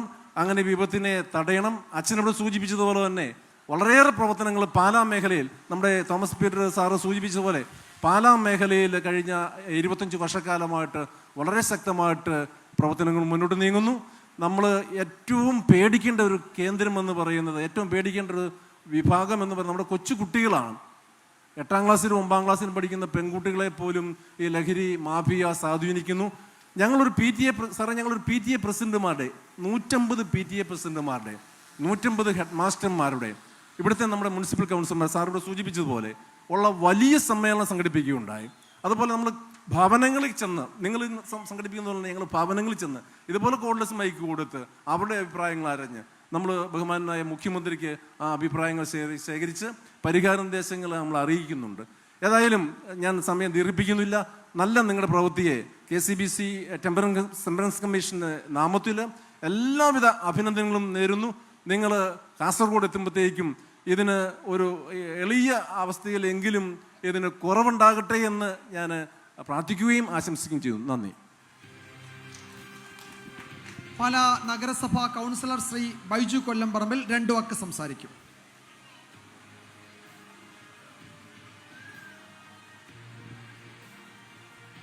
പ്രിയപ്പെട്ട നഗരസഭാ ചെയർമാൻ തോമസ് പീറ്റർ, SKN, ജെക്സി സാറ്, വിജയകുമാർ, മറ്റ് 24ൻ്റെ പ്രവർത്തകരെ, കാരണം ടോബി ജോൺസൺ കഴിഞ്ഞ 3-4 ദിവസമായിട്ട് ഇതുമായിട്ട് ബന്ധപ്പെട്ട് ഒരുപാട് കാര്യങ്ങൾക്ക് വേണ്ടി ഞങ്ങൾ ബന്ധപ്പെട്ടു. അതുപോലെ പേഴ്സണലായിട്ട് കുറച്ച് പേരെ വിളിച്ചു. എന്നാലും ഈ പ്രതികൂല കാലാവസ്ഥയിൽ ഇത്രയും പേര് 24നെ സ്നേഹിച്ചുകൊണ്ട്, കാരണം ഞാൻ രാവിലെ എഴുന്നേൽക്കുമ്പോൾ 24 വെക്കും. സാറിന് 24 മണിക്കൂർ കാണുന്ന ഒരാളാണ്. ഇതിന് മുന്നേ പാലായിലെ ഫ്ലവേഴ്സിൻ്റെ ഷോയിൽ നമ്മൾ പരിചയപ്പെട്ടിട്ടുണ്ട്. അപ്പം ഇത്രയും ഒരു വലിയൊരു ക്യാമ്പയിനുമായിട്ട് പാലായിൽ വന്നതിന് പ്രത്യേകം സാറിന് നന്ദിയും കടപ്പാടും ഞങ്ങൾ പാലക്കാർ അറിയിക്കുന്നു. പിന്നെ അതുപോലെ ഞങ്ങളുടെ പാർട്ടിയെ സംബന്ധിച്ച് ഞങ്ങളുടെ party chairman Jose K Mani സാറിനെ ടോബി വിളിച്ചായിരുന്നു. നാളെ വനം വന്യജീവി ആ നിയമം ഭേദഗതി ചെയ്യുന്നത് പാർലമെൻറ്റ് മാർച്ച് നടക്കുന്നതുകൊണ്ട് അദ്ദേഹം നമ്മുടെ പാർട്ടിയുടെ ടീമെല്ലാം ഡൽഹിയിലാണ്. ജോസ് കെ മാണിയുടെയും കേരള കോൺഗ്രസ് പാർട്ടിയുടെയും പ്രത്യേകമായ ആശംസകൾ ഈ യാത്രയ്ക്ക് നേരുന്നു. ഞാൻ ഈ ചർച്ചയ്ക്ക് വരുന്നതിന് മുന്നേ ഇതിനെപ്പറ്റി ഒന്ന് ആലോചിച്ചപ്പം ഞാൻ ഒരു വൈദികനുമായിട്ട് കഴിഞ്ഞ ദിവസം സംസാരിച്ചപ്പം പറഞ്ഞു, അച്ഛന്മാർ നന്നാക്കണമെന്ന് പറയുമ്പോൾ അച്ഛൻ എന്നോട് തർക്കിച്ചു, കുടുംബങ്ങളിലാണ് നന്നാകേണ്ടതെന്ന് പറഞ്ഞു. കാരണം ലഹരിക്കെതിരെയുള്ള പോരാട്ടം കുടുംബങ്ങളിൽ ആരംഭിക്കണം. കാരണം നമ്മൾ കണ്ടു 5 പേരെ തലക്കടിച്ച് ചുറ്റികയ്ക്ക് വന്നവൻ്റെ അമ്മ മരണക്കിടക്ക കിടന്ന് ആരെ ചെയ്തതെന്ന് ചോദിച്ചപ്പോൾ ഉരുണ്ട് വീണതെന്ന് അവനെ രക്ഷിക്കാൻ അമ്മ പറയുന്നു. പക്ഷെ കഴിഞ്ഞ ദിവസം ചാനലിൽ കൂടെ നമ്മൾ കണ്ടു ഒരമ്മ, ഒരു മകൻ, അവൻ ശല്യം അതുപോലെ കഷ്ടപ്പെട്ടിട്ട് ആ വീട്ടുകാർ, ആ അമ്മ പോലീസിനെ വിളിച്ചു പറയും, മാധ്യമങ്ങളുടെ മുന്നേ പറഞ്ഞു ഇതുപോലെ വിപത്താണ്, ഇവനെ പിടിച്ചുകൊണ്ട് അകത്തിടാൻ പറഞ്ഞു. അങ്ങനെയുള്ള അമ്മമാരാകണം നമ്മുടെ ഇനി ഈ കാലഘട്ടത്തിൽ ജീവിക്കുന്നവർ. അച്ഛൻ പറഞ്ഞതുപോലെ ഈ കാലഘട്ടത്തിൽ ശരിക്കും നമ്മുടെ പുതിയ തലമുറയെ, നമ്മുടെ ഇപ്പം നടക്കുന്ന നമ്മുടെ 10, 18, 20 കുട്ടികൾ ഉൾപ്പെടെയുള്ളവരുടെ ഭാവിയെ തകർക്കാൻ വലിയൊരു ലോബി ഇവിടെ പ്രവർത്തിക്കുന്നുണ്ടെന്ന് നമുക്ക് വ്യക്തമായിട്ടറിയാം. നമ്മുടെ രാഷ്ട്രീയക്കാരും ഒക്കെ ഇതിന് പിന്തുണയുണ്ട്. കാരണം ഈ നഗരസഭയിലെ ഹെൽത്തിൻ്റെ പുതിയ ഒരു ഉദ്യോഗസ്ഥർ വന്നപ്പം കൊട്ടാരമറ്റത്ത് നിന്ന് ഹാൻഡ്സ് ഉൾപ്പെടെയുള്ള വലിയ ബൾക്കായിട്ട് സാധനം പിടിച്ചു. അയാൾ ആസാംകാരനാണ്. നമ്മുടെ പാലായിലെ വിവിധ രാഷ്ട്രീയ കക്ഷികൾ ആ മനുഷ്യൻ്റെ മേലെ, ആ ഉദ്യോഗസ്ഥൻ്റെ പേര് സമ്മർദ്ദം ചെലുത്തി. അതാണ് ഈ കാലഘട്ടം. അപ്പം ഇതൊക്കെ ഇതിൻ്റെയൊക്കെ കിമ്പളം പറ്റുന്ന നമ്മുടെ ഈ വെള്ളയടിച്ച കുഴിമാടങ്ങൾ പോലത്തെ രാഷ്ട്രീയ പ്രവർത്തകരും അങ്ങനെയുള്ള ആളുകളും ഒക്കെ ഈ സമൂഹത്തിലുണ്ട്. അവരെ നാട്ടുകാർ കല്ലെറിഞ്ഞു കൊല്ലേണ്ട ഒരു സാഹചര്യത്തിലേക്ക്, അല്ലെങ്കിൽ നമ്മുടെ ഈ തലമുറ, നമുക്ക് അച്ഛൻ പറഞ്ഞല്ലോ ഭയപ്പാടോടുകൂടി നമ്മൾ നാളെ എന്താണ്, ഓരോ ദിവസം പത്രം കാണുമ്പം നമ്മളൊന്നും സ്വപ്നത്തിൽ പോലും ഒരിക്കലും ഇങ്ങനെ സംഭവിക്കും, നമ്മുടെ നാട്ടിൽ ഇതൊക്കെ സംഭവിക്കുമോ എന്ന് ഓർക്കാത്ത കാര്യങ്ങൾ ഇവിടെ നടന്നുകൊണ്ടിരിക്കുകയാണ്. അതിനെതിരെ എല്ലാ ജനങ്ങളും ഉണർന്ന് പ്രവർത്തിക്കണം. പ്രത്യേകിച്ച് എനിക്ക് തോന്നുന്നു കുടുംബങ്ങളിൽ തന്നെ. കാരണം നമ്മൾ ഇതുപോലെ പ്രസംഗിച്ചിട്ട് വലിയ കാര്യമുണ്ടെന്ന് തോന്നുന്നില്ല. നമ്മുടെ ശിക്ഷണ നടപടികൾ, നമ്മുടെ വടി സ്കൂളിൽ നിന്ന് മാറ്റി കാരണന്മാർക്ക് പിള്ളേരെ വഴക്ക് പറഞ്ഞാൽ അവർ തിരിച്ച് കൈ ഓങ്ങുന്ന അവസ്ഥയുണ്ടായി. തിരിച്ച് അടി കൊടുക്കണ പട്ടികയ്ക്കാണ് അടിച്ചവനെ ഇടേണ്ട ഒരു സാഹചര്യം ഉണ്ടാക്കാൻ. കാരണം 18 വയസ്സ് കഴിഞ്ഞവനൊക്കെ നിയമത്തിൻ്റെ പരിരക്ഷയുണ്ട്. അതൊക്കെ അറിഞ്ഞുകൊണ്ടാണ് MDMA അടിച്ചിട്ട് വെല്ലുവിളിയായിട്ട് ഈ സമൂഹത്തിൽ നടക്കുന്നത്. അതുകൊണ്ട് നമ്മുടെ നിയമങ്ങൾ ശക്തമാക്കിക്കൊണ്ട് വലിയൊരു ക്യാമ്പയിൻ നടന്ന് ഈ നമ്മുടെ വരുന്ന തലമുറയെ സമാധാനത്തോടു കൂടി സ്വസ്ഥമായി നമ്മുടെ കുടുംബത്തിനും നാടിനും ഗുണകരമാകുന്ന നല്ല ഒരു തലമുറയെ വാർത്തെടുക്കാൻ, ഈ നശിച്ച ഈ രാസലഹരിയുടെ ഉപയോഗം തകർക്കാൻ SKN നടത്തുന്ന ഈ ഉജ്ജ്വല ഈ വാഹന പരിപാടി, ഈ ക്യാമ്പയിൻ വലിയ ഒരു വിജയമാണ്. കാരണം മനുഷ്യൻ്റെയൊക്കെ മനസ്സിൽ ഇതിനെങ്ങനെ പ്രതികരിക്കുമെന്ന് അറിയാൻ മേലാത്തൊരു സാഹചര്യമാണ്. പ്രതികരിച്ചാൽ ഇതിൻ്റെയൊക്കെ ലോബികൾ നമ്മളെ തല്ലിക്കൊല്ലുന്ന ഒരു സാഹചര്യത്തിലാണ് നമ്മൾ ജീവിക്കുന്നത്. അപ്പോൾ എല്ലാവരും ഉണർന്ന് പ്രവർത്തിക്കുക. നമ്മളെക്കൊണ്ട് പറ്റുന്നൊരു സാഹചര്യം നമ്മുടെ നാട്ടിൽ. കാരണം ജയിച്ചി സാറൊക്കെ എനിക്ക് തോന്നുന്നു ഞാൻ വിദ്യാഭ്യാസ സ്റ്റാൻഡിംഗ് കമ്മിറ്റി ചെയർമാൻ ഒരുപാട് സ്കൂളുകളിൽ ഞങ്ങൾ ക്യാമ്പയിൻ പോയി സാറ് പ്രസംഗിച്ചിട്ടുണ്ട്. അതുകൊണ്ടൊന്നും നാട് നന്നാകുന്ന ലക്ഷണം കാണുന്നില്ല. ക്യാമ്പയിൻ നടത്തിയിട്ട് സ്കൂളുകളിൽ അങ്ങനെ വലിയ ചർച്ച നടത്തിയിട്ടൊന്നും ഇത് ശരിയാകുന്നില്ല. എന്താണെന്ന് എനിക്കറിയില്ല. അപ്പം ശക്തമായ നിയമ നടപടികൾ, ഇപ്പോൾ 1 കിലോയിൽ താഴെ കഞ്ചാവ് കൈപ്പിടിച്ചാൽ 2000 രൂപയെ പിഴയുള്ളൂ. അപ്പോൾ എല്ലാവരും ഇത് തന്നെ കച്ചവടം, അതൊക്കെ കൂട്ടി പിടിച്ചകത്തിടാനുള്ള സംവിധാനങ്ങൾ ഉണ്ടാകണം. അതിന് ഈ യാത്ര ഫലപ്രദമാകട്ടെ എന്ന് ഹൃദയപൂർവ്വം ആശംസിക്കുന്നു. നന്ദി. നമ്മളുടെ പ്രിയപ്പെട്ട MLA മാണി സി കാപ്പൻ, അദ്ദേഹത്തിന് ഈ വേദിയിൽ ഈ ചടങ്ങിൽ പങ്കെടുക്കാൻ കഴിയില്ല എന്ന് അറിയിച്ചിരുന്നു. അദ്ദേഹത്തിൻ്റെ പ്രതിനിധികൾ ഇവിടെ എത്തിയിട്ടുണ്ട്. അദ്ദേഹം ഒരു സന്ദേശം ഇവിടേക്ക് അയച്ചിട്ടുണ്ട്. ആ സന്ദേശം ക്രിസ്റ്റ്യന ഇപ്പോൾ വായിക്കും. അപ്പോൾ ആ സന്ദേശം വായിക്കും. അതിനുശേഷം ബഹുമാന്യനായ SKN സാറ് നമ്മളെ അഭിസംബോധന ചെയ്യും. അതിനു മുമ്പ് ഒരു കാര്യം പറയാനുള്ളത്, ഈ യാത്രയ്ക്കൊരു വലിയ ഉദ്ദേശമുണ്ട്. ഇത് ഒരു വ്യക്തിപരമായ നേട്ടത്തെ ആഘോഷിക്കുകയല്ല ചെയ്യുന്നത്. കഴിഞ്ഞ 40 വർഷങ്ങൾ സ്വന്തം വ്യക്തിജീവിതത്തിലെ ഒരുപാട് സന്തോഷങ്ങൾ മാറ്റിവെച്ച് മലയാളികൾക്ക് വേണ്ടി, ലോകമെമ്പാടുമുള്ള മലയാളികൾക്ക് വേണ്ടി വിശ്വാസ്യതയുള്ള ഒരു മാധ്യമപ്രവർത്തകനായി നിൽക്കാൻ അദ്ദേഹം സഹിച്ച ചില ത്യാഗങ്ങളുണ്ട്. ഈ കഴിഞ്ഞ ദിവസം പോലും അദ്ദേഹത്തിൻ്റെ ചെറുമകൻ്റെ ജന്മദിനവും ഒരു ചെറിയ ക്ലാസ്സിൽ നിന്ന് അടുത്ത ക്ലാസ്സിലേക്ക് പോകുന്ന ഒരു സെലിബ്രേഷനുമായിരുന്നു. ഒരു മുത്തച്ഛൻ എന്ന നിലയിൽ കൂടെ വേണ്ട മകൾ ഒക്കെ ആഗ്രഹിക്കുന്ന സമയമായിരുന്നു. അതടക്കം ഈ 40 വർഷങ്ങളിൽ SKN സാറ് മാറ്റിവെച്ച സന്തോഷങ്ങൾ എന്തൊക്കെയാണെന്ന് നമുക്ക് എല്ലാവർക്കും അറിയാം.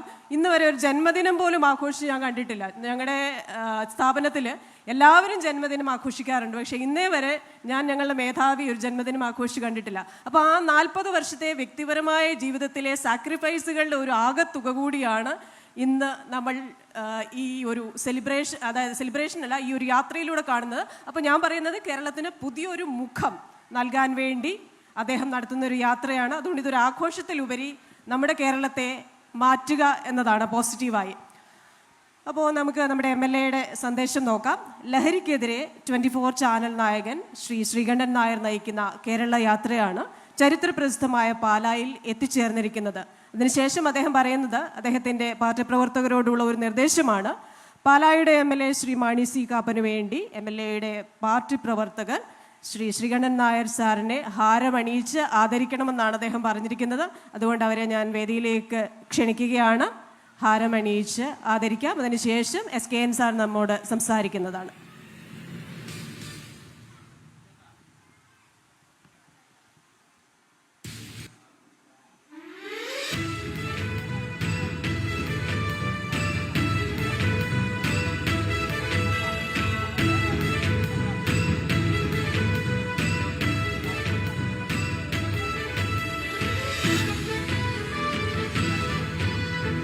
ഇതിനുശേഷം പാലായിലെ ഫോട്ടോഗ്രാഫേഴ്സ് അസോസിയേഷൻ പ്രതിനിധികൾ ഇവിടെ എത്തിച്ചേർന്നിട്ടുണ്ടെന്ന് അറിയുന്നു.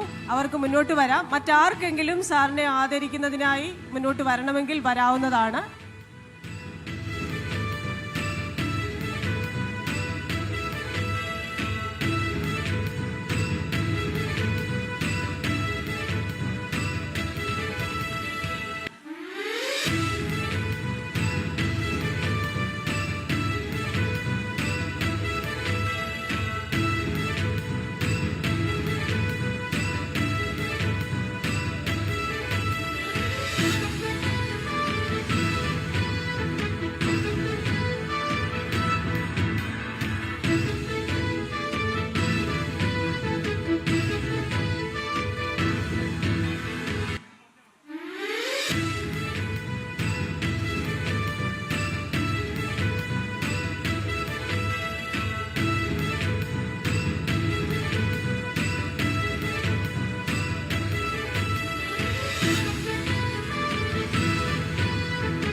സന്തോഷ് പുലിക്കൻ, സന്മനസ് കൂട്ടായ്മയ്ക്ക് വേണ്ടി ജോർജ് പുലിക്കൻ, പാല ഫോട്ടോഗ്രാഫേഴ്സ് അസോസിയേഷൻ,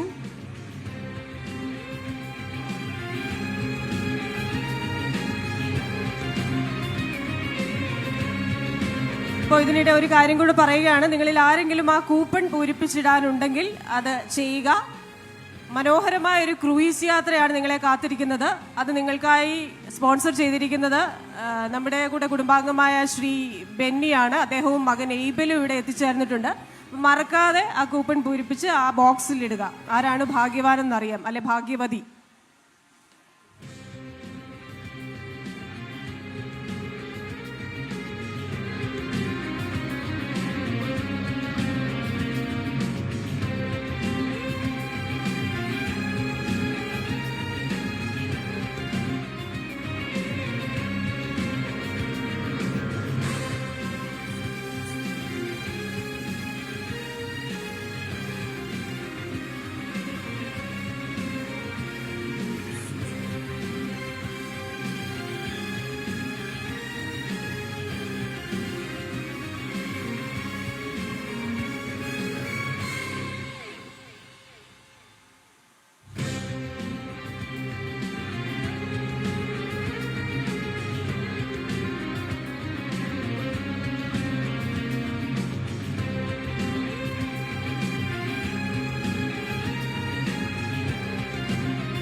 ഹലോ, ആഘോഷം വേണ്ടാന്ന് തീരുമാനിച്ചുകൊണ്ടാണ് നിങ്ങൾ മാലയിട്ട് ഗിന്നസ് ബുക്കിൽ കയറിയത്.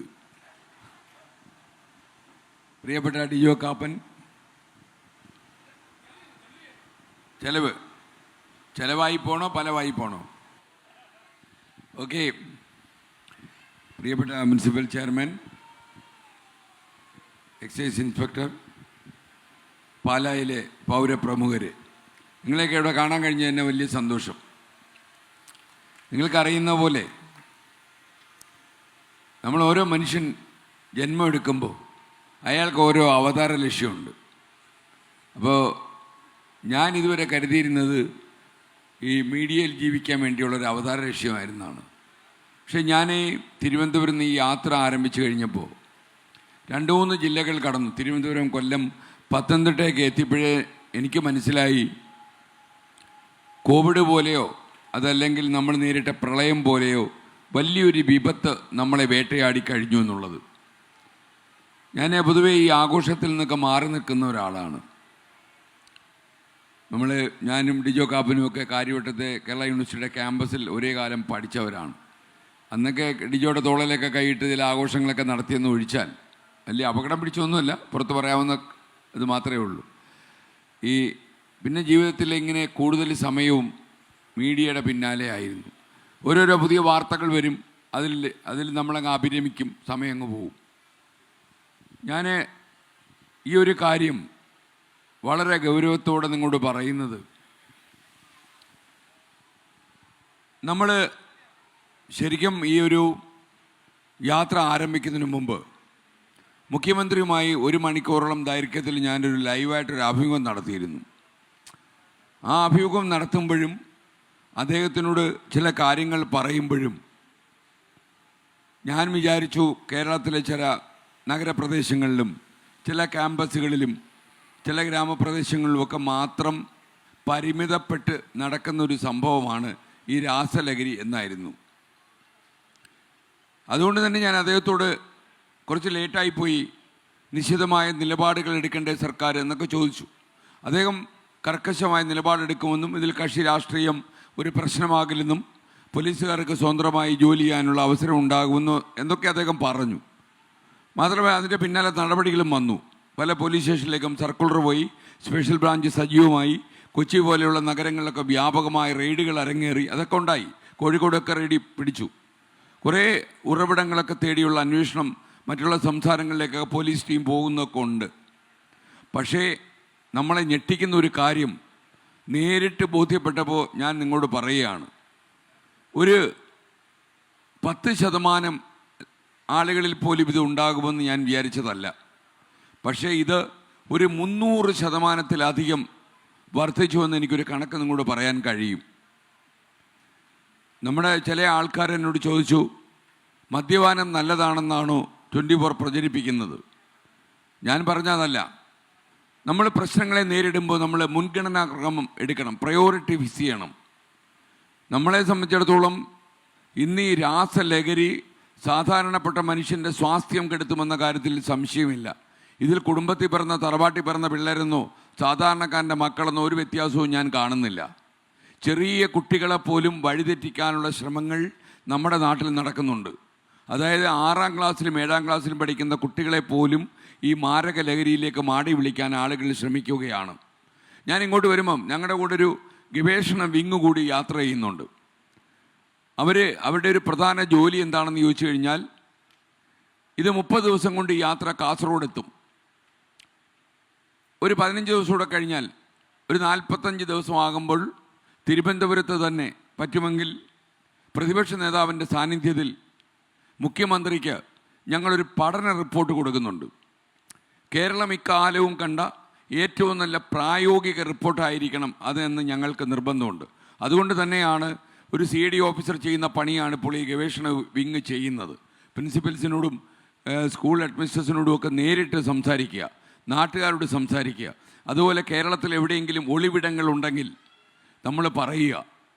അതുപോലെ കുട്ടികൾ സ്ഥിരമായി പോകുന്ന പോലീസ് സ്റ്റേഷൻ അതിർത്തിയിലെ ചില രഹസ്യ താവളങ്ങൾ ഈ റിപ്പോർട്ടിൽ ഉൾപ്പെടുത്തുക.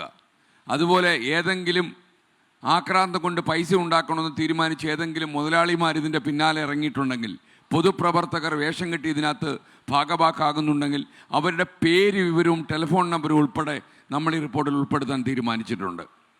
അതിൽ നമ്മൾ മുഖം നോക്കില്ല, രാഷ്ട്രീയ പക്ഷപാതങ്ങൾ നമുക്കുണ്ടാകില്ല. ഈ റിപ്പോർട്ടിൽ കോൺഫിഡൻഷ്യലായിട്ടുള്ള ഒരു 50 ഷീറ്റ് കാണും.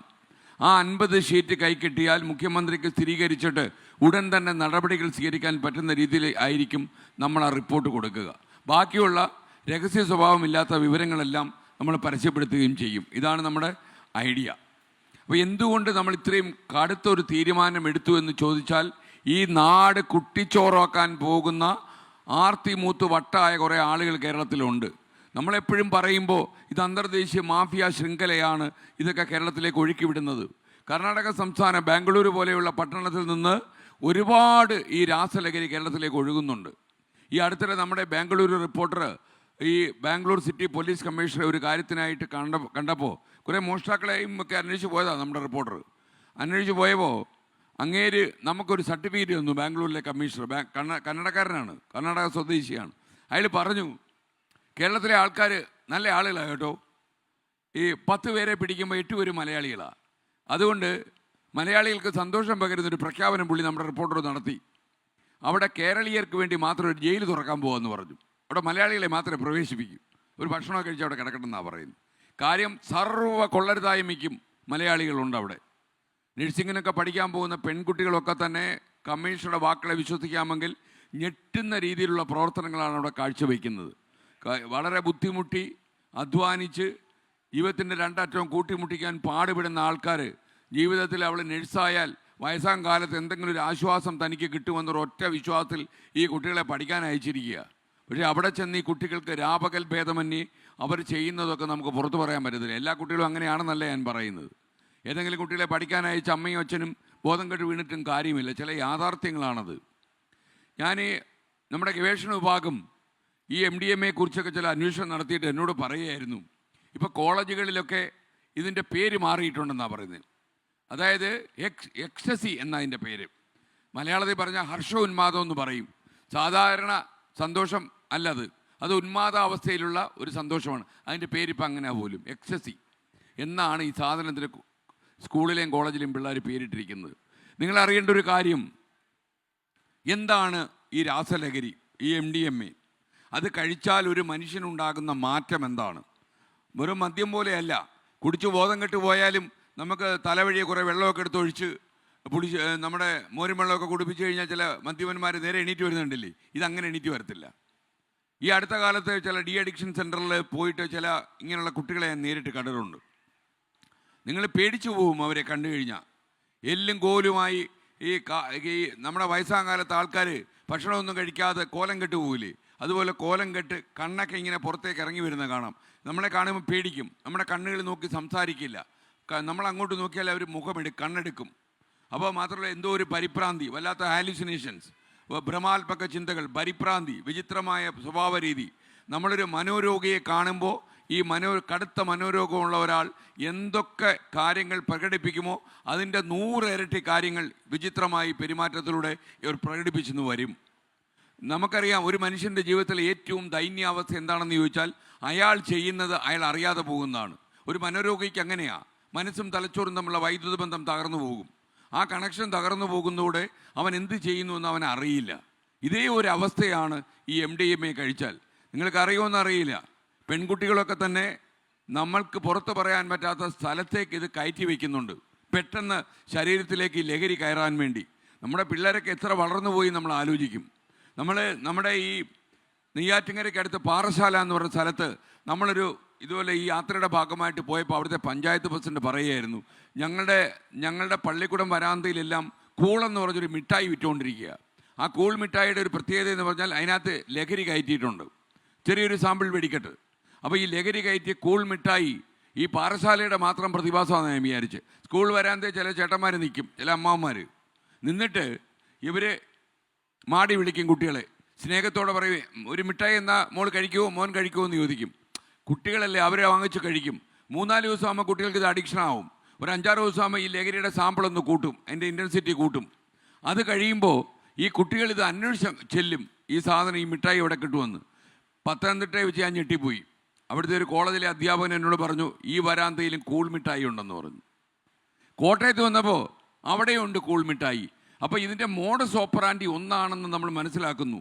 ഈ ക്ലാസ് മുറികളിലുമൊക്കെ തന്നെ ഞാൻ ഏറ്റവും ഭയപ്പെടുന്ന കാര്യം എന്താണെന്നറിയോ? കർണാടകത്തിലും ആന്ധ്രയിലും ഗുജറാത്തിലും ജാർഖണ്ഡിലും ഒക്കെ ഇരുന്ന് ഈ രാസലഹരിയുടെ വിൽപ്പനയെ നിയന്ത്രിക്കുന്ന ആളുകളുണ്ട് എന്നത് യാഥാർത്ഥ്യമാണ്. പക്ഷേ ഇവിടുത്തെ മലയാളികൾ തന്നെയാണ് ഇത് പോയി വാങ്ങി കേരളത്തിലേക്ക് ഇത് കടത്തിക്കൊണ്ടുവരുന്നത്. നമ്മുടെ കുരുന്നുകളെ ചുട്ടരിക്കാനും നമ്മുടെ കുരുന്നുകളുടെ ഭാവി അപ്പാടെ തകർത്തെറിയാനും കാരണക്കാരാകുന്നത് നമ്മുടെ സംസ്ഥാനത്ത് ജീവിക്കുന്ന മലയാളി എന്ന് ഇൻവെർട്ടർ കോമിൽ പേരിട്ട് വിളിക്കുന്ന നമ്മുടെ ആളുകൾ തന്നെയാണ്. എന്തൊരു നാണം കെട്ട രീതിയാണെന്ന് ആലോചിച്ച് നോക്കുക. ആർത്തി മൂത്ത് എങ്ങനെയും പണം ഉണ്ടാക്കി, നാണം വിറ്റും പണം ഉണ്ടാക്കിയതിൽ നാണക്കേട പണം തീർത്തുകൊള്ളും എന്ന് കവിവാക്യം ഓർമ്മിപ്പിച്ചുകൊണ്ട് ഇവർ പണം ഉണ്ടാക്കാൻ വേണ്ടി മാത്രം ഞങ്ങളുടെ പാവപ്പെട്ട കുട്ടികളെ നശിപ്പിച്ച് കളയുകയാണ് ചെയ്യുന്നത്. നമുക്ക് വലിയ സങ്കടകരമായ സാഹചര്യം എന്താണെന്ന് ചോദിച്ചാൽ, ഇന്നിപ്പോൾ അമ്മമാർക്ക് സ്വസ്ഥമായിട്ട് വീട്ടിൽ കിടന്ന് ഉറങ്ങാൻ വയ്യ. ഈ MDMAക്ക് അഡിക്റ്റായി പോയ ഒരു ചെറുപ്പക്കാരൻ വീട്ടിൻ്റെ പുറത്തേക്ക് പോയിട്ട് രാത്രി തിരിച്ചു വന്ന് ബെല്ലിൽ വിരലമർത്തുമ്പോൾ ആ ബെല്ല് കേട്ടുമ്പോൾ അമ്മയുടെ നെഞ്ചിലൊരാളലാണ്. കൊലക്കത്തിയുമായിട്ട് ചിലപ്പോൾ അവൻ വന്നു കയറുകയല്ലെന്ന് ആരറിഞ്ഞു? നിങ്ങൾ ഈ അടുത്ത സമയത്ത് കണ്ടില്ലേ? അതായത് ഒരു കിടപ്പ് രോഗിയായ അമ്മയെ പീഡിപ്പിക്കാൻ ശ്രമിച്ചു മകൻ MDMAയുടെ പിൻബലത്തിൽ. 2 മാസം കൊണ്ട് 70 കൊലപാതകം എന്ന് പറഞ്ഞില്ലേ ഇവിടെ ഒരു കണക്ക്? 70 കൊലപാതകത്തിൽ 30 കൊലപാതകത്തിൻ്റെ കാര്യവും പോലീസ് കണക്ക് പുറത്ത് വിട്ടിട്ടുണ്ട്. MDMA ആണ്. കാരണം സാധാരണ ഒരു വസ്തുവല്ലത്. MDMA കഴിച്ച് ശീലിച്ചാൽ അവൻ്റെ ആയുസിൻ്റെ ബലം മിക്കവാറും ഒരു 7-12 കൊല്ലത്തിനും ഇടയ്ക്കായിരിക്കും. ലോകാരോഗ്യ സംഘടന പറയുന്നു 90-95 കൊല്ലം വരെയൊക്കെ ഇപ്പോൾ ആൾക്കാർ ജീവിച്ചിരിക്കുമെന്ന്. 55ഒക്കെ ആകുമ്പോൾ ചെറുപ്പം എന്നാണ് അവർ പറയുന്നത്. ആ പറയുന്ന കാലത്താണ് നമ്മുടെ ആളുകൾ 7 കൊല്ലം കൊണ്ട് ചത്തുപോകുമെന്ന് പറയുന്നത്. അപ്പോൾ നമുക്ക് ഈ മണ്ണിൽ ജീവിക്കാൻ ഇത്രയും നല്ല മനുഷ്യരുമായി സംവദിച്ച് അവരോട് സ്നേഹത്തിൻ്റെ വായ്പകളൊക്കെ പകർന്ന് വളരെ വികാരത്തോടെ നമുക്ക് ജീവിച്ച് നമുക്കങ്ങനെ ഒഴുകിപ്പോകാൻ പറ്റുന്ന നല്ലൊരു ജീവിതം കൺമുന്നിലുള്ളപ്പോൾ അകാലത്തിലെ ഈ വേണ്ടാത്തൊരു സാധനം കഴിച്ച് ആ ജീവിതം തകർത്ത് കളയുന്ന ഒരു ഏടാക്കി മാറ്റുകയാണ് നമ്മുടെ ആളുകളിൽ പലരും. നമ്മളൊക്കെ പണ്ട് സ്പോർട്സിലേക്കൊക്കെ ആളുകളെ ആകർഷിക്കുമ്പോൾ ക്യാച്ച് ദം യങ് എന്ന് പറയാറുണ്ടായിരുന്നു. വളരെ കുട്ടിയായിരിക്കുമ്പോഴേ പിടിക്കുക. ഈ രാസലഹരി വിറ്റഴിക്കുന്ന ആളുകളും അത് തന്നെയാണ് ചെയ്യുന്നത്. ഞാൻ എറണാകുളത്ത് വെച്ചൊരു പെൺകുട്ടിയെ പരിചയപ്പെട്ടിരുന്നു. ആ കുട്ടി 9ാം ക്ലാസ്സിൽ പഠിക്കുമ്പോൾ കാരിയറായി. എന്ന് മാത്രമല്ല ആ കുട്ടിയെ ഒരുപാട് ആൾക്കാർ കൊണ്ടുവരുന്നത് ഉപയോഗിച്ചു എന്ന് പറയുന്നു. എന്നാൽ ആ കുട്ടിക്ക് മനോരോഗമാണെന്ന് ആ കുട്ടിയുടെ പിതാവ് പറയുന്നു. എവിടെയാണ് യാഥാർത്ഥ്യമെന്ന് നമുക്ക് അറിയില്ല. നമ്മളെ മാത്രമല്ല, ഒരു കാര്യം ഞാൻ ഉറപ്പിച്ച് പറയാം, നമ്മുടെ നാട്ടിൽ ഒരു കാലത്തും ഇല്ലാത്തതുപോലെ പെൺകുട്ടികൾ ഇതിന് അഡിക്റ്റ് ആകുന്നു. അപ്പോൾ ഈ പെൺകുട്ടികൾ അഡിക്റ്റ് ആകുമെന്ന് പറഞ്ഞാൽ വളരെ അപകടം പിടിച്ചൊരവസ്ഥയാണത്. എറണാകുളം നഗരത്തിലൊക്കെ നിങ്ങൾ ഇറങ്ങി നടന്നു കഴിഞ്ഞാൽ രാത്രിയിലും പകൽ അവിടെ ടെക്നോ പാർക്കൊക്കെ ഉള്ളത് കൊണ്ട് അമേരിക്കൻ സമയത്തൊക്കെ ജോലി ചെയ്യുന്ന ഒരുപാട് IT പ്രൊഫഷണൽസ് ഉണ്ട്. അവരെ കുറ്റം പറഞ്ഞിട്ട് കാര്യമില്ല. അപ്പോൾ അവർ പാതിരായ്ക്കൊക്കെ ഇറങ്ങി നടക്കുമ്പോൾ നമുക്ക് പൊതുരംഗത്ത് പുകവലിക്കുന്നൊക്കെ തടഞ്ഞിട്ടുള്ളൊരു സംസ്ഥാനമായത്. അവർ വലിച്ചിങ്ങനെ നടക്കുന്ന കാണുമ്പോൾ നമ്മൾ കേരളം മാറിപ്പോയി. അപ്പോൾ നമുക്കെന്തോ ഒരു തെറ്റിദ്ധാരണയുണ്ട്. നമ്മൾ ഈ ടെലിവിഷനിലൂടെയാണ് അമേരിക്കയെ കാണുന്ന ഭൂരിപക്ഷം ആളുകളും. അമേരിക്കയിലൊക്കെ ആൾക്കാർ ഇങ്ങനെയാണ് ജീവിക്കുന്നതെന്ന് വിചാരിക്കുന്നത്. അങ്ങനെയൊന്നുമല്ല. അവിടെ കുടിച്ച് കൂത്താടി നടക്കുന്നവരെ റോഡിൽ കാണാൻ പറ്റിയിട്ടില്ല. ഞാൻ ശ്രദ്ധിച്ചൊരു കാര്യം, അമേരിക്കയിലെ ആളുകളൊക്കെ വീട് വയ്ക്കും, മതിൽ കെട്ടാറില്ല. മതിലില്ലാത്ത ലിജോക്കെ അമേരിക്ക പോയിട്ടുണ്ടാവുമല്ലോ. അവിടുത്തെ വീടുകൾക്കൊന്നും മതിലില്ല. അവിടെ മനസ്സിലും മതിലില്ല. നമ്മൾ മനസ്സിലും മതിൽ കെട്ടി, അല്ലാത്തടത്തും മതിൽ കെട്ടി. മാത്രമല്ല കുടിക്കുവാണെങ്കിൽ കുടുംബം തകർക്കുന്ന രീതിയിലുള്ള കുടിയാണ് കേരളത്തിൽ. ഒരു രക്ഷയില്ല. എനിക്ക് തോന്നുന്നു കേരളത്തിൽ ഇപ്പോൾ കരുനാഗപ്പള്ളിയാണോ ചാലക്കുടിയാണോ 1ാം സമ്മാനം നേടുക എന്ന് പറയുന്ന മത്സരം നടന്നുകൊണ്ടിരിക്കുക. എല്ലാ സ്ഥലത്തും ബാറായി. ഞാനിതെന്താ നിങ്ങളോട് പറയുന്നതെന്ന് വെച്ചാൽ, ലോകത്ത് ഏറ്റവും നല്ല നന്മയുള്ള ഒരാൾ തീരെ മദ്യപിക്കാത്ത ഒരാളാണെന്നുള്ള അഭിപ്രായം ഒന്നും എനിക്കില്ല. നമുക്ക് കാലാവസ്ഥ അനുസരിച്ച് ഇപ്പോൾ കാശ്മീരിലും ലേയും ലഡാക്കിലുമൊക്കെ ജോലി ചെയ്യുന്ന പട്ടാളക്കാരും അങ്ങനെയുള്ള ആളുകളൊക്കെ തണുപ്പകറ്റാൻ വേണ്ടി ചിലപ്പോൾ അവർ സിപ്പ് ചെയ്തെന്നിരിക്കും. വിദേശ നാടുകളിലൊക്കെ ചില ലാറ്റിൻ അമേരിക്കൻ രാജ്യങ്ങളിലൊക്കെ -28-32 തണുപ്പുള്ള സ്ഥലത്തൊക്കെ തന്നെ അവർ ചിലപ്പം ലേശം മദ്യവെച്ചെന്ന് വരും. അതല്ല പ്രശ്നം. ഈ മദ്യവും ഈ രാസലഹരിയും തമ്മിൽ ഒരു ബന്ധവുമില്ല എന്നുള്ളതാണ് യാഥാർത്ഥ്യം. ഈ രാസലഹരി നിരന്തരമായി കഴിക്കുന്ന ആൾ ഒരു 5-6 തവണ അയാൾ ഇതിന് അഡിക്റ്റായി കഴിച്ചു തുടങ്ങിയാൽ പിന്നെ അയാളെ ജീവിതത്തിലേക്ക് മടക്കി കൊണ്ടുവരാൻ ഭയങ്കര പ്രയാസമാണ്. നിങ്ങളിപ്പോൾ ഇതിൻ്റെ ഉറവിടങ്ങളിലേക്ക് പോലീസിനെ അയച്ചു എന്ന് വെച്ചു. കർണാടകം അല്ലെങ്കിൽ ജാർഖണ്ഡ് ഇങ്ങനെയുള്ള സംസ്ഥാനങ്ങളിലേക്ക് ആളുകളെ അയച്ചാൽ നമ്മുടെ പോലീസ് സംഘത്തിന് ഇവരെ പിടിച്ചുകൊണ്ട് വരുന്നത് അത്ര എളുപ്പമല്ല. അവിടുത്തെ ഏറ്റവും വലിയ അധോലോക നായകന്മാരാണ് ഇതിൻ്റെയൊക്കെ നേതാക്കന്മാർ. അവരെ പോയി പിടിക്കാൻ പോയാൽ ഇവൻ്റെ പോലീസുകാരൻ്റെ കഴുത്തെ തല കാണില്ല. മാത്രമല്ല അവിടുത്തെ ലോക്കൽ പോലീസ് സ്റ്റേഷനിൽ പോയിട്ട് ഇങ്ങനെ ഒരുത്തിനെ പിടിക്കാനാണ് ഞാൻ വന്നതെന്ന് പറഞ്ഞാൽ പോലീസുകാർ അപ്പം തന്നെ വിളിച്ചു പറയും, നിന്നെ കൊണ്ടുപോകാനായിട്ട് ആൾക്കാർ വന്നിട്ടുണ്ട്, കേരളത്തിൽ നിന്ന് സ്ഥലം വിട്ടോളാൻ പറയും. അപ്പോൾ തന്നെ ഒരു സ്ഥലം വിടും.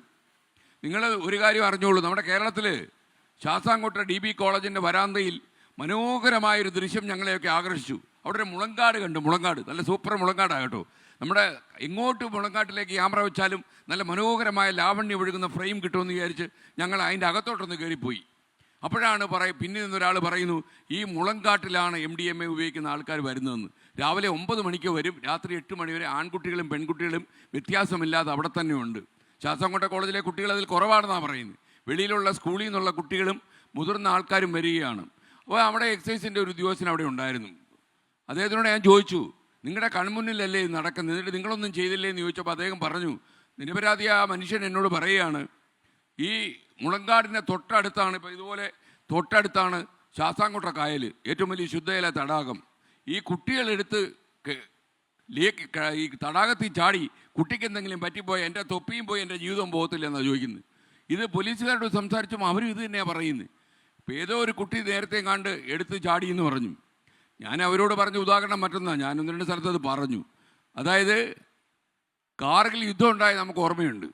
പാകിസ്ഥാനൊരു മലയുടെ മുടിയിൽ കയറി മലമണ്ടേ കയറി നിന്നുകൊണ്ട് നമ്മളെ താഴോട്ട് വെടിവെക്കുക. നമ്മൾ താഴെ നിന്ന് മേലോട്ട് കയറി ചെല്ലുമ്പോൾ ഓരോരുത്തരെ വെടിവെച്ചിട്ടു പാകിസ്ഥാൻ എന്ന് കരുതി മേളി പാകിസ്ഥാൻ വെടിയും കൊണ്ടിരിപ്പുണ്ട്, നമ്മുടെ ജീവൻ പോകുമെന്ന് വിചാരിച്ചിട്ട് കാർഗിൽ തിരിച്ചു പിടിക്കാതിരിക്കാൻ പറ്റുമോ നമുക്ക്?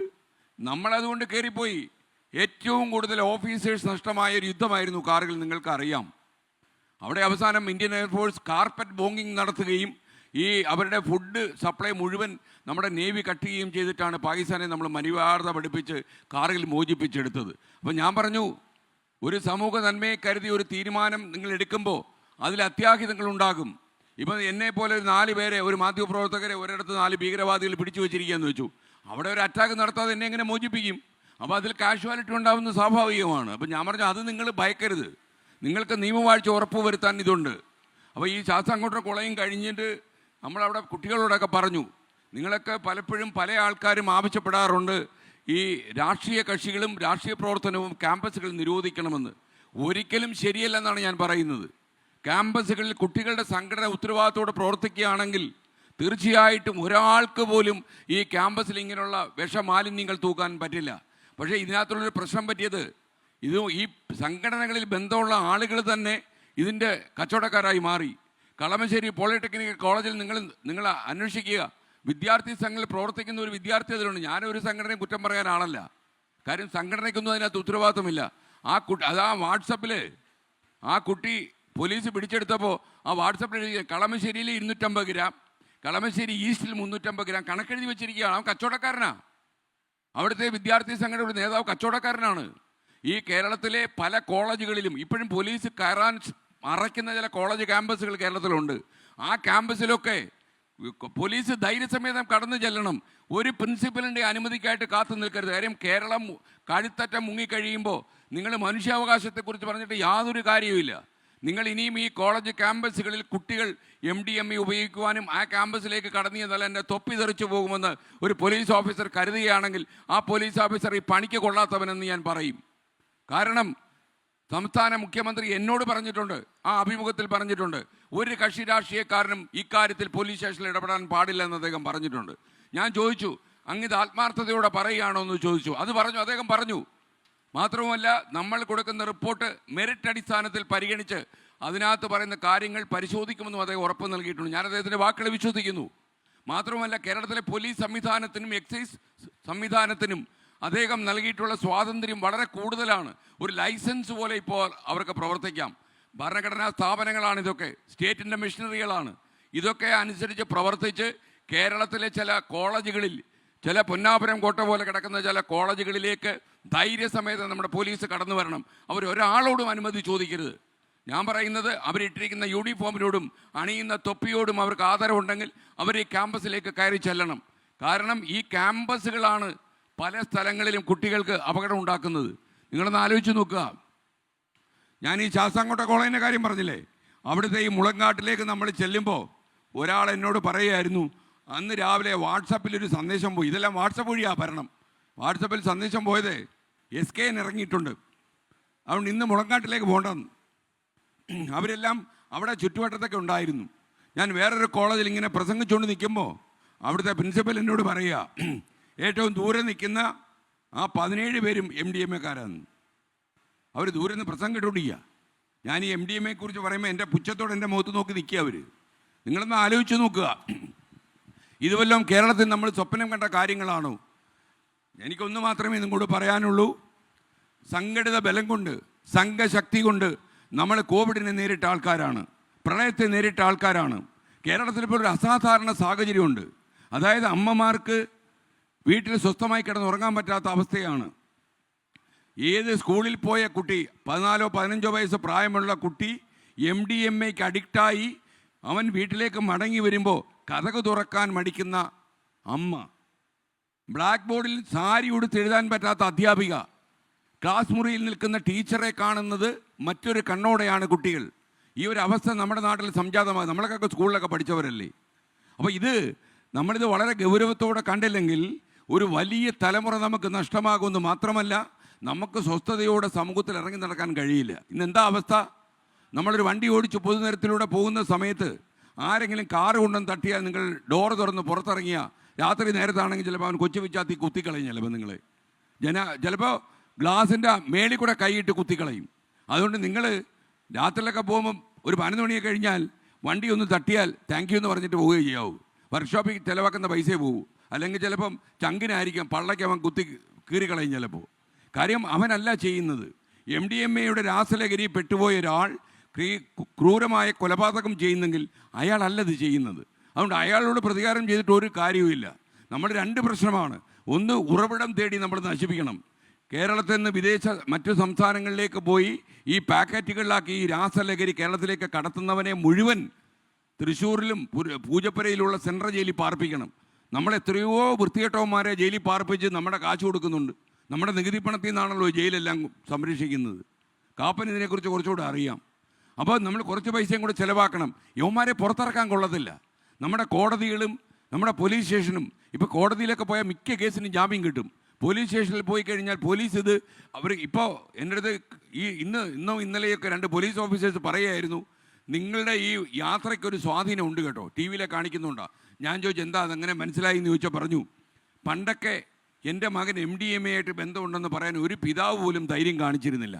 ഇപ്പോൾ തുരുതുര സ്റ്റേഷനിലേക്ക് ഫോൺ വരിക, അവിടെ MDMA ഉണ്ട്, ഇവിടെ MDMA ഉണ്ട്, എൻ്റെ വീട്ടിൽ MDMA ഉണ്ട്, വന്ന് പിടിച്ചുകൊണ്ട് പോകണം, ഞങ്ങൾക്ക് ഉറങ്ങാൻ പറ്റുന്നില്ല, ഇവൻ കയറി കുത്തിക്കളയും എന്നൊക്കെ പറഞ്ഞ് തുരുതുര ഫോൺ വരികയാണെന്നാണ് പറയുന്നത്. നല്ലൊരു സൂചനയായിട്ടാണ് ഞാൻ ഇതിനെ കാണുന്നത്. ആളുകൾ അതിനെക്കുറിച്ച് പറയാൻ ധൈര്യപ്പെടുന്നു. എനിക്ക് ഒന്ന് മാത്രമേ പറയാനുള്ളൂ. ഈ യാത്ര 14 ജില്ലകളിലൂടെ കടന്നുപോയി 30 ദിവസം കൊണ്ട് കാസർഗോഡ് അവസാനിക്കും. 30 ദിവസം കൊണ്ട് അവസാനിക്കുമ്പോൾ നമ്മുടെ പോലീസിൻ്റെ ചടുലമായ നീക്കത്തിലൂടെ കേരളത്തിലെ അവസാനത്തെ MDMA വിൽപ്പനക്കാരനും ഈ നാട് വിട്ടുപോകുന്ന അവസ്ഥയുണ്ടാകണം. ഒരാൾ പോലും കേരളത്തിൽ അവശേഷിക്കരുത്. അതുകൊണ്ടാണ് ഞാൻ പറഞ്ഞത്, അമ്മമാർ ചൂലെടുക്കണം. അമ്മമാരെവിടെയൊക്കെ ചൂലെടുത്തിട്ടുണ്ടോ അവിടെയെല്ലാം അമ്മമാർ വിജയിച്ചിട്ടുണ്ട്. അധ്യാപകർ ചൂരൽ കയ്യിലെടുത്തോളാൻ ഹൈക്കോടതി പറഞ്ഞിട്ടുണ്ട്. കാരണം എൻ്റെ കാലെപ്പോഴും പ്രശ്നം, തെല്ലത്ത് പോയി നിൽക്കും, എപ്പോഴും അങ്ങോട്ടും പോവാം ഇങ്ങോട്ടും പോവാം. അപ്പോൾ ഈ ചൂരൽ കൊണ്ട് അടിക്കണമെന്നല്ല കോടതി പറഞ്ഞത്, ഒരു ചൂരൽ വേണം. ആ ചൂരലും ബാക്കിൽ ഇങ്ങനെ പിടിച്ച് നടക്കുന്ന മാഷ് എന്ന് കേരളത്തിൽ മരിച്ചോ അന്ന് തുടങ്ങി ഈ അപകടം. എനിക്ക് നിങ്ങളോട് പറയാനുള്ളത്, രക്ഷകർത്താക്കൾ ഈ സദസ്സിലുണ്ടെങ്കിൽ നിങ്ങളുടെ കുട്ടിയുടെ ചെവിക്കൊന്ന് പിടിച്ചതുകൊണ്ടോ അല്ലെങ്കിൽ ഒന്ന് ശാസിച്ചതുകൊണ്ടോ അധ്യാപകനെ അന്വേഷിച്ച് നിങ്ങൾ ആരും സ്കൂളിൽ പോകരുത്.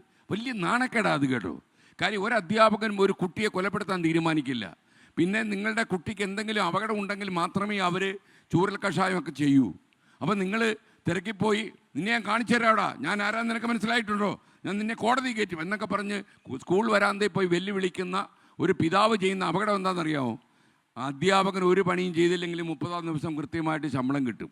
ശമ്പളം വാങ്ങിച്ച് തടി കേടാക്കാതെ വീട്ടിൽ പോയി ഭാര്യയും കുഞ്ഞുങ്ങളുമായിട്ട് സുഖമായിട്ട് മോഹൻലാലിൻ്റെ സിനിമയും കണ്ടിരുന്നാൽ ഒരു കുഴപ്പമില്ലല്ലോ, പ്രശ്നമൊന്നുമില്ലല്ലോ. ഇതിലേക്ക് അധ്യാപകരെ ആട്ടി തള്ളിക്കുന്നത് നമ്മൾ തന്നെയാണ്. നമ്മൾ എന്ന് പള്ളിക്കൂടത്തിൽ ഇത് പറയാൻ കയറിയോ അന്ന് തുടങ്ങി. ഞാൻ നിങ്ങളൊരു കാര്യം കൂടി പറയാം.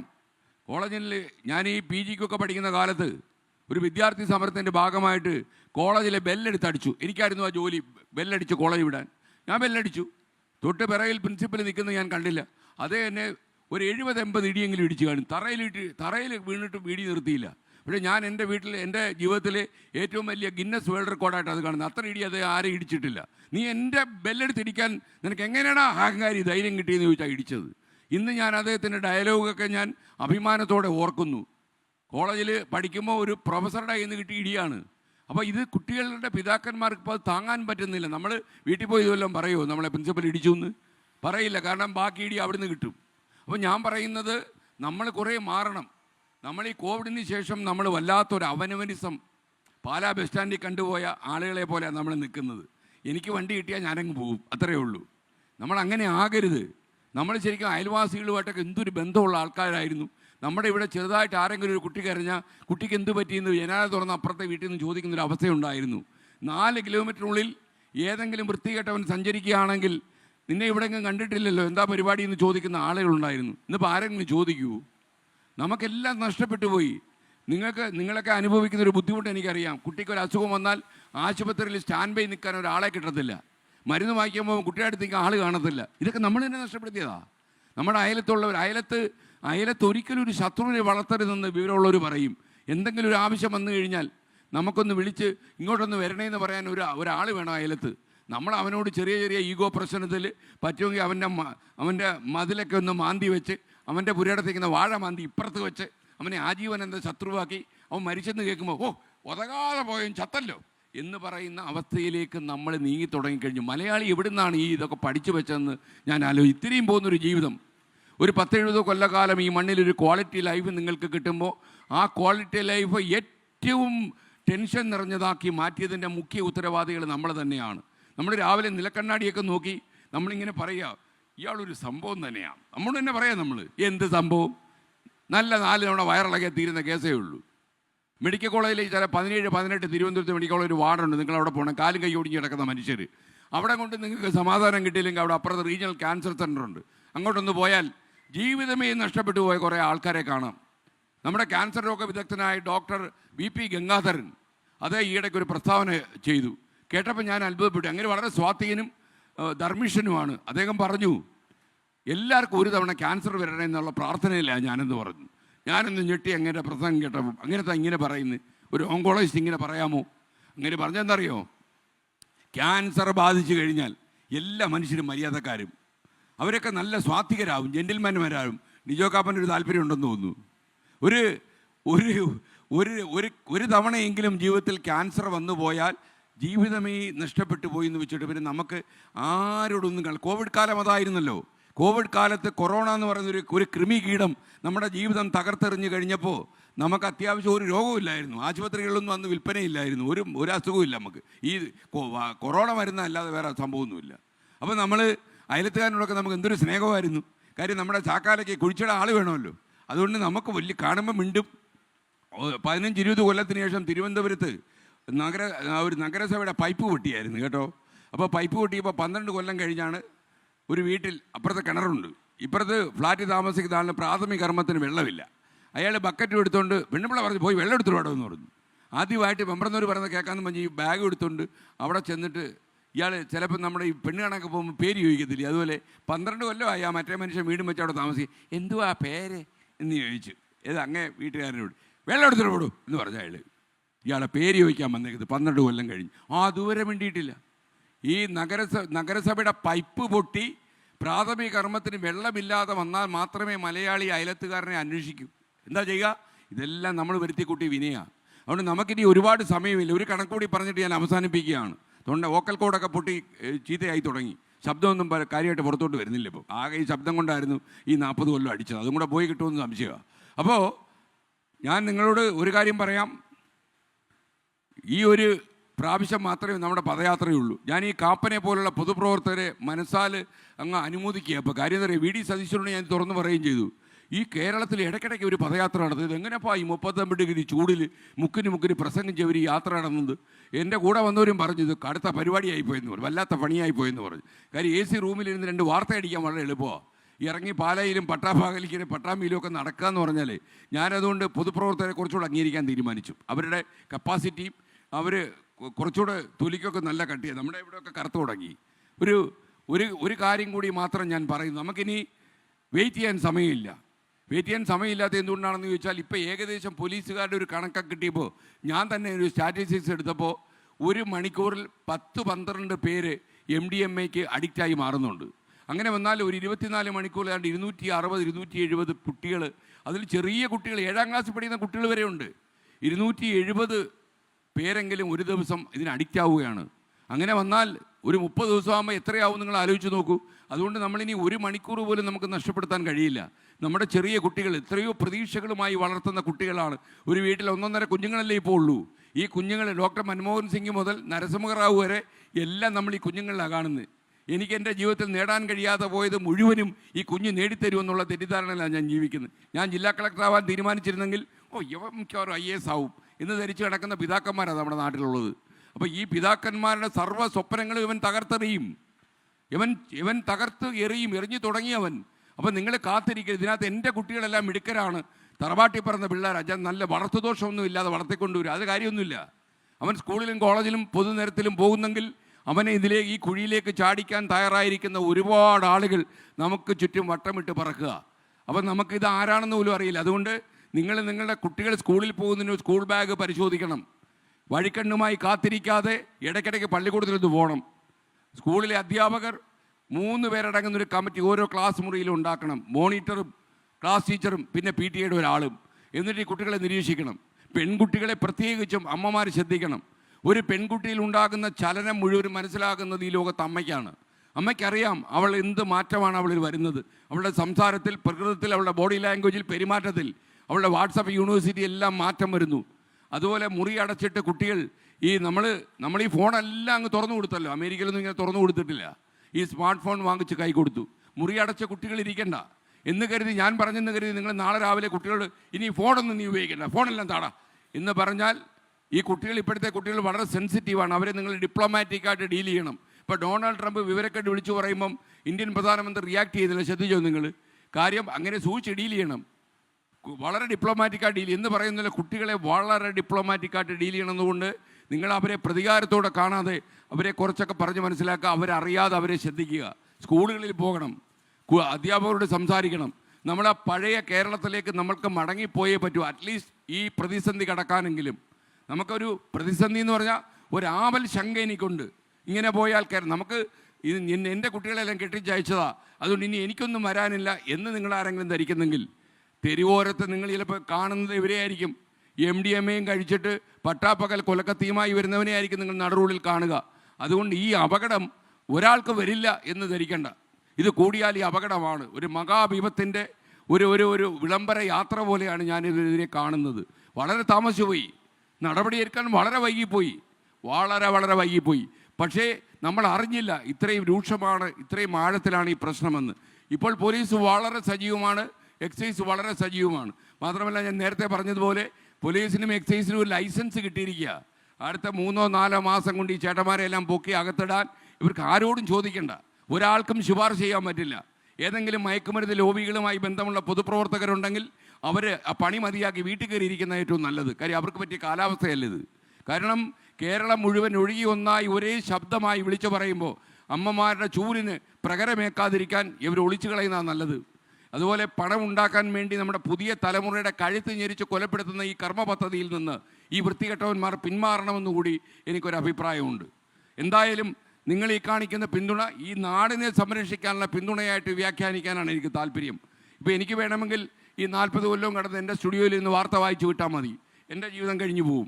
പക്ഷെ ഞാൻ കാണുന്നത് ഈ പുതിയ ജനറേഷൻ, ന്യൂ ജൻ എന്നൊക്കെ പറയുന്ന കൊച്ചു കുട്ടികൾ പോലും ഇത്തരമൊരു മാഫിയ സംഘത്തിൻ്റെ ഇരയാക്കപ്പെടുന്നതിനെതിരെ ശബ്ദിക്കണമെന്ന് തോന്നിയപ്പോഴാണ് ജനങ്ങളോട് നേരിട്ട് പറയണം. പലതും നമുക്ക് ടെലിവിഷൻ സ്ക്രീനിൽ നിന്നുകൊണ്ട് പറയാൻ പറ്റില്ല. നമ്മളിപ്പോൾ എന്തെങ്കിലും അവൻ അടി കൊടുക്കേണ്ട കേസാണ് ടെലിവിഷനിൽ പറഞ്ഞാൽ ഈ പോലീസ് ഓഫീസർക്ക് വേണമെങ്കിൽ എന്നെ അറസ്റ്റ് ചെയ്യാം, അക്രമത്തിന് പ്രേരിപ്പിച്ചു എന്ന് പറഞ്ഞു. അപ്പോൾ അങ്ങനെ ഒരു സാഹചര്യം നിലനിൽക്കുന്നത് കൊണ്ട് തീർച്ചയായിട്ടും ഞങ്ങളുടെ കൂടെ, അല്ലെങ്കിൽ നമ്മൾ ഒന്നിച്ച് അണിചേർന്ന് ഒരേ ശബ്ദത്തിൽ അലറിയടിക്കുന്നൊരു കടലിൻ്റെ തീവ്രതയിൽ നമ്മൾ ശബ്ദമുയർത്തും. നിങ്ങൾ വളരെ കൃത്യമായിട്ട് നിങ്ങളുടെ പള്ളിക്കൂടത്തിലും നിങ്ങളുടെ നാട്ടിലും ഇത് കൃത്യമായി ഫോളോ ചെയ്യണം. ഒരുപക്ഷെ നമുക്കൊരാവശ്യം വന്നാൽ ഏതെങ്കിലും ഒരു സ്ഥലത്ത് നമ്മൾ ഒന്നിച്ച് അസംബിൾ ചെയ്ത് ഈ സർക്കാരിനോട് വിളിച്ചു പറയും, ഇങ്ങനെയുള്ളവന്മാരെ കയ്യാമം വയ്ക്കാൻ ഒരു നിമിഷം പോലും അമാന്തിച്ചുകൂടാ. ഉറവിടങ്ങളിൽ പോയി യവന്മാരെ തകർത്തെറിയണം. നമ്മുടെ പോലീസ് സേന മിടുക്കരായ പോലീസുകാരാണ്. ഇന്ത്യൻ പോലീസ് സൈന്യത്തിന് അഭിമാനം ഉയർത്തുന്ന പോലീസുകാർ നമ്മുടെ സേനയിലുണ്ട്. അവരോട് ഇടപെടാതിരിക്കാമെങ്കിൽ അവരെ ഏൽപ്പിച്ചാൽ മതി, അധികാരം അവർക്ക് കൊടുത്താൽ മതി.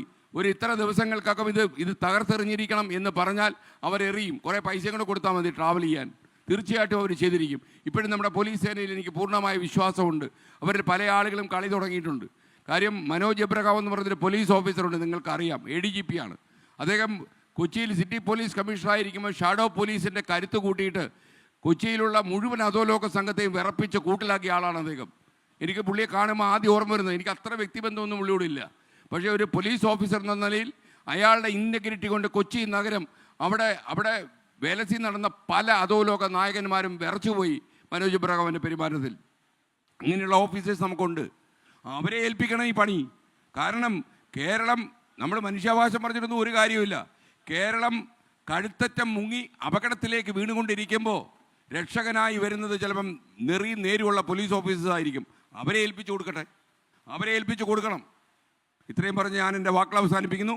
നിങ്ങൾ കാണിച്ച സ്നേഹത്തിന് നന്ദി. വീണ്ടും കാണാം. Thank you sir. അപ്പോൾ ഇന്ന് ഈ രാത്രി ഇവിടെ വന്നതുകൊണ്ട് മാത്രം ഭാഗ്യം കടാക്ഷിക്കാൻ പോകുന്ന വ്യക്തി ആര് എന്ന് നോക്കാൻ ഒരുങ്ങിയാണ് നമ്മൾ. അവിടെ ഇരിക്കുന്ന പ്രിയ സുഹൃത്ത് എന്നോട് പറഞ്ഞു, ഞാൻ ഇതുവഴി നടക്കാൻ പോകുമ്പോഴാണ് ഇങ്ങോട്ട് വന്നത്. അങ്ങനെ അവിചാരിതമായി വന്നവരുണ്ട്. വേഗം കൊണ്ടിട്ടോ, ഇനി ആരെങ്കിലും ഉണ്ടെങ്കിൽ വേഗം കൊണ്ടിട്ടോ. അപ്പോൾ ആ ഭാഗ്യവതി അല്ലെങ്കിൽ ഭാഗ്യലക്ഷ്മിയായ കുട്ടി ആരാണെന്ന് അറിയാനുള്ള സമയമാണ്. നമ്മുടെ വോളണ്ടിയേഴ്സ് ആ ബോക്സ് ഇങ്ങോട്ട് കൊണ്ടുവരണം. ആ ഭാഗ്യവാന് അല്ലെ ഭാഗ്യവതിക്ക് ലഭിക്കാൻ പോകുന്നത് ഒരു ആഡംബര നൗകായാത്രയാണ്. അത് സ്പോൺസർ ചെയ്യുന്നത് നമ്മുടെ ബെന്നീസ് റോയൽ ടൂർസിലെ ബെന്നി പാനികുളങ്ങര സാറാണ്. അപ്പോൾ ഇദ്ദേഹത്തെക്കുറിച്ച് പറയുമ്പോൾ ഈ ട്രാവൽസ് ആൻഡ് ടൂർസ് മേഖലയിൽ ഒരു ഇലോൺ മസ്ക് ആണെന്ന് എനിക്ക് തോന്നിയിട്ടുണ്ട്. നമ്മളോടൊക്കെ എവിടെയെങ്കിലും പോകണമെന്ന് ചോദിച്ചു കഴിഞ്ഞാൽ എവിടെ പോകണമെന്ന് പറയാം? ആത്മികയുടെ അമ്മയോട് ഒരു യാത്ര പോകണമെന്ന് പറഞ്ഞാൽ എവിടെ പോകാൻ പറയും? എവിടെ പോകണ ഇഷ്ടം?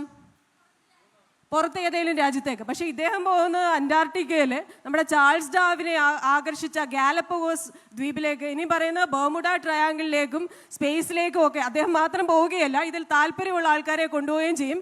എന്നെ എവിടെയൊക്കെയോ കൊണ്ടുപോകാമെന്ന് പറഞ്ഞിരുന്നു. സത്യമാണല്ലോ അല്ലേ? മറന്നിട്ടില്ലല്ലോ? ഓക്കെ. അപ്പോൾ നിങ്ങളിലൊക്കെ യാത്രയിൽ ഒരുപാട് താല്പര്യമുള്ളവരെ വളരെ റിസ്ക് എടുത്ത് ഏത് സ്ഥലത്തും കൊണ്ടുപോയി സുരക്ഷിതരായി തിരിച്ചെത്തിക്കുമെന്നൊരു വാഗ്ദാനമാണ് അദ്ദേഹം പറയുന്നത്. മോനും വന്നിട്ടുണ്ട്, എയ്ബൽ അല്ലേ? എയ്ബലാണോ എബിനാണോ? എയ്ബൽ. അപ്പോൾ നമുക്ക് ആ നറുക്കെടുക്കാം. സാറും മോനും നിങ്ങൾ രണ്ടുപേരും വരിക. ആത്മീക മോളെ ഞാൻ വിളിക്കുന്നു, ചെറിയ കുട്ടി. മോള് വന്ന ആ നറുക്കെടുപ്പ് ഒന്ന് നടത്തിയാൽ കൊള്ളാം. അമ്മയും കൂടെ വരിക.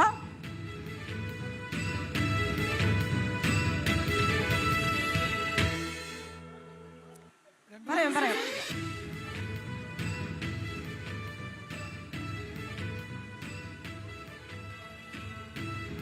ഈ മാധ്യമ രംഗത്ത് 40 വർഷം പിന്നിടുന്ന നമ്മുടെ SKN സാറ് ഇങ്ങനെ വലിയൊരു ആശയവുമായി നമ്മുടെ അടുത്ത ജനറേഷൻ നശിക്കുന്ന ഈ അവസ്ഥയിൽ മുന്നോട്ട് ഇറങ്ങിയപ്പോൾ അദ്ദേഹത്തിന് വലിയൊരു പിന്തുണ തന്നെ കൊടുക്കണം എന്നുള്ള ഒരു ഉദ്ദേശത്തിലാണ് ഞങ്ങൾ ഈ യാത്രയാകട്ടെ നിങ്ങളുടെ പാഷൻ എന്ന് നിങ്ങളുടെ ലഹരി എന്ന് പറഞ്ഞുകൊണ്ടാണ് ഞങ്ങൾ ഇതിൽ പങ്കാളിയായത്.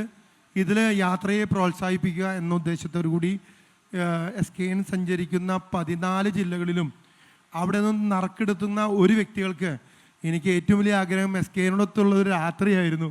അദ്ദേഹത്തിൻ്റെ തിരക്ക് കാരണം സാധിക്കാത്തതുകൊണ്ട് അവർ നേതൃത്വം കൊടുക്കുന്ന വലിയ തോതിലുള്ള എന്നും ഓർമ്മിക്കുന്ന വലിയ ക്രൂയിസ് യാത്രയാണ് ഞങ്ങൾ ഇതിലൂടെ ഈ യാത്രയ്ക്ക് വേണ്ടി ഞങ്ങൾ സമ്മാനിച്ചത്. അത് ഈ 14 ജില്ലകളിൽ തിരഞ്ഞെടുക്കപ്പെടുന്ന വ്യക്തികളെ കാസർഗോഡ് ഈ പരിപാടി സമാപിക്കുന്നതിന് ശേഷം 26-ാം തീയതി കൊച്ചിയിൽ നിന്ന് സിംഗപ്പൂർ എയർവേസിലാണ് ഈ സംഘം യാത്ര തിരിക്കുന്നത്. 3 രാത്രിയും 4 പകലും സിംഗപ്പൂരിലെ ഒരു മൾട്ടി ക്രൂയിസിൽ, ഒരു വേൾഡ് വൈഡ് ക്രൂയിസിൽ എല്ലാ ചെലവുകളും ഉൾപ്പെടെയാണ് ഇതിനോട് ഞങ്ങൾ പങ്കാളിയാവുന്നതും ഞങ്ങളും സഹകരിക്കുന്നത്. അതിൻ്റെ ഈ കോട്ടയം ജില്ലയുടെ ഈ നറുക്കെടുപ്പാണ് നടക്കുന്നത്. ഈ ഉദ്യമത്തിന് ബെന്നീസ് റോയൽ ടൂർസിൻ്റെ എല്ലാ പിന്തുണയും ഞങ്ങൾ വാഗ്ദാനം ചെയ്യുന്നു. Thank you sir. അപ്പോൾ മോള് അത് എടുക്കുക. അപ്പോൾ കിലുക്കത്തിലെ കിട്ടുണ്ണിയേട്ടനെ പോലെ അടിച്ചു മോനെ എന്ന് പറയുന്ന ആരാന്ന് നമുക്ക് നോക്കാം. മോളെ കൈയിട്ട് ഇളക്കിയിട്ട് ഒരെണ്ണം ഇങ്ങെടുത്ത് ആരാണ്?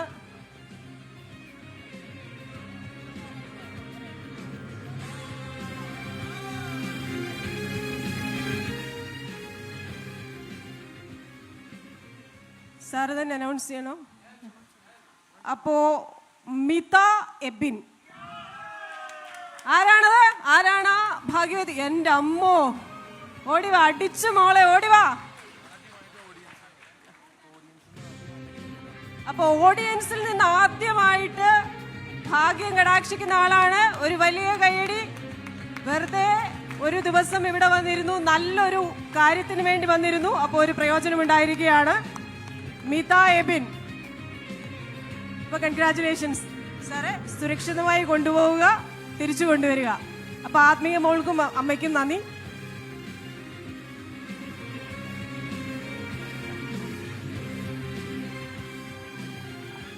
പാസ്പോർട്ടുണ്ട്. വിജയ് ഒരു ആഹ്ലാദം പങ്കിടുന്നു. Thank you so much. അങ്ങനെയാണോ പങ്കിടുന്നത്?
നമ്മൾ ഈ പാലായിലെ പൗരാവലിക്ക് നന്ദി പറയുകയാണ്.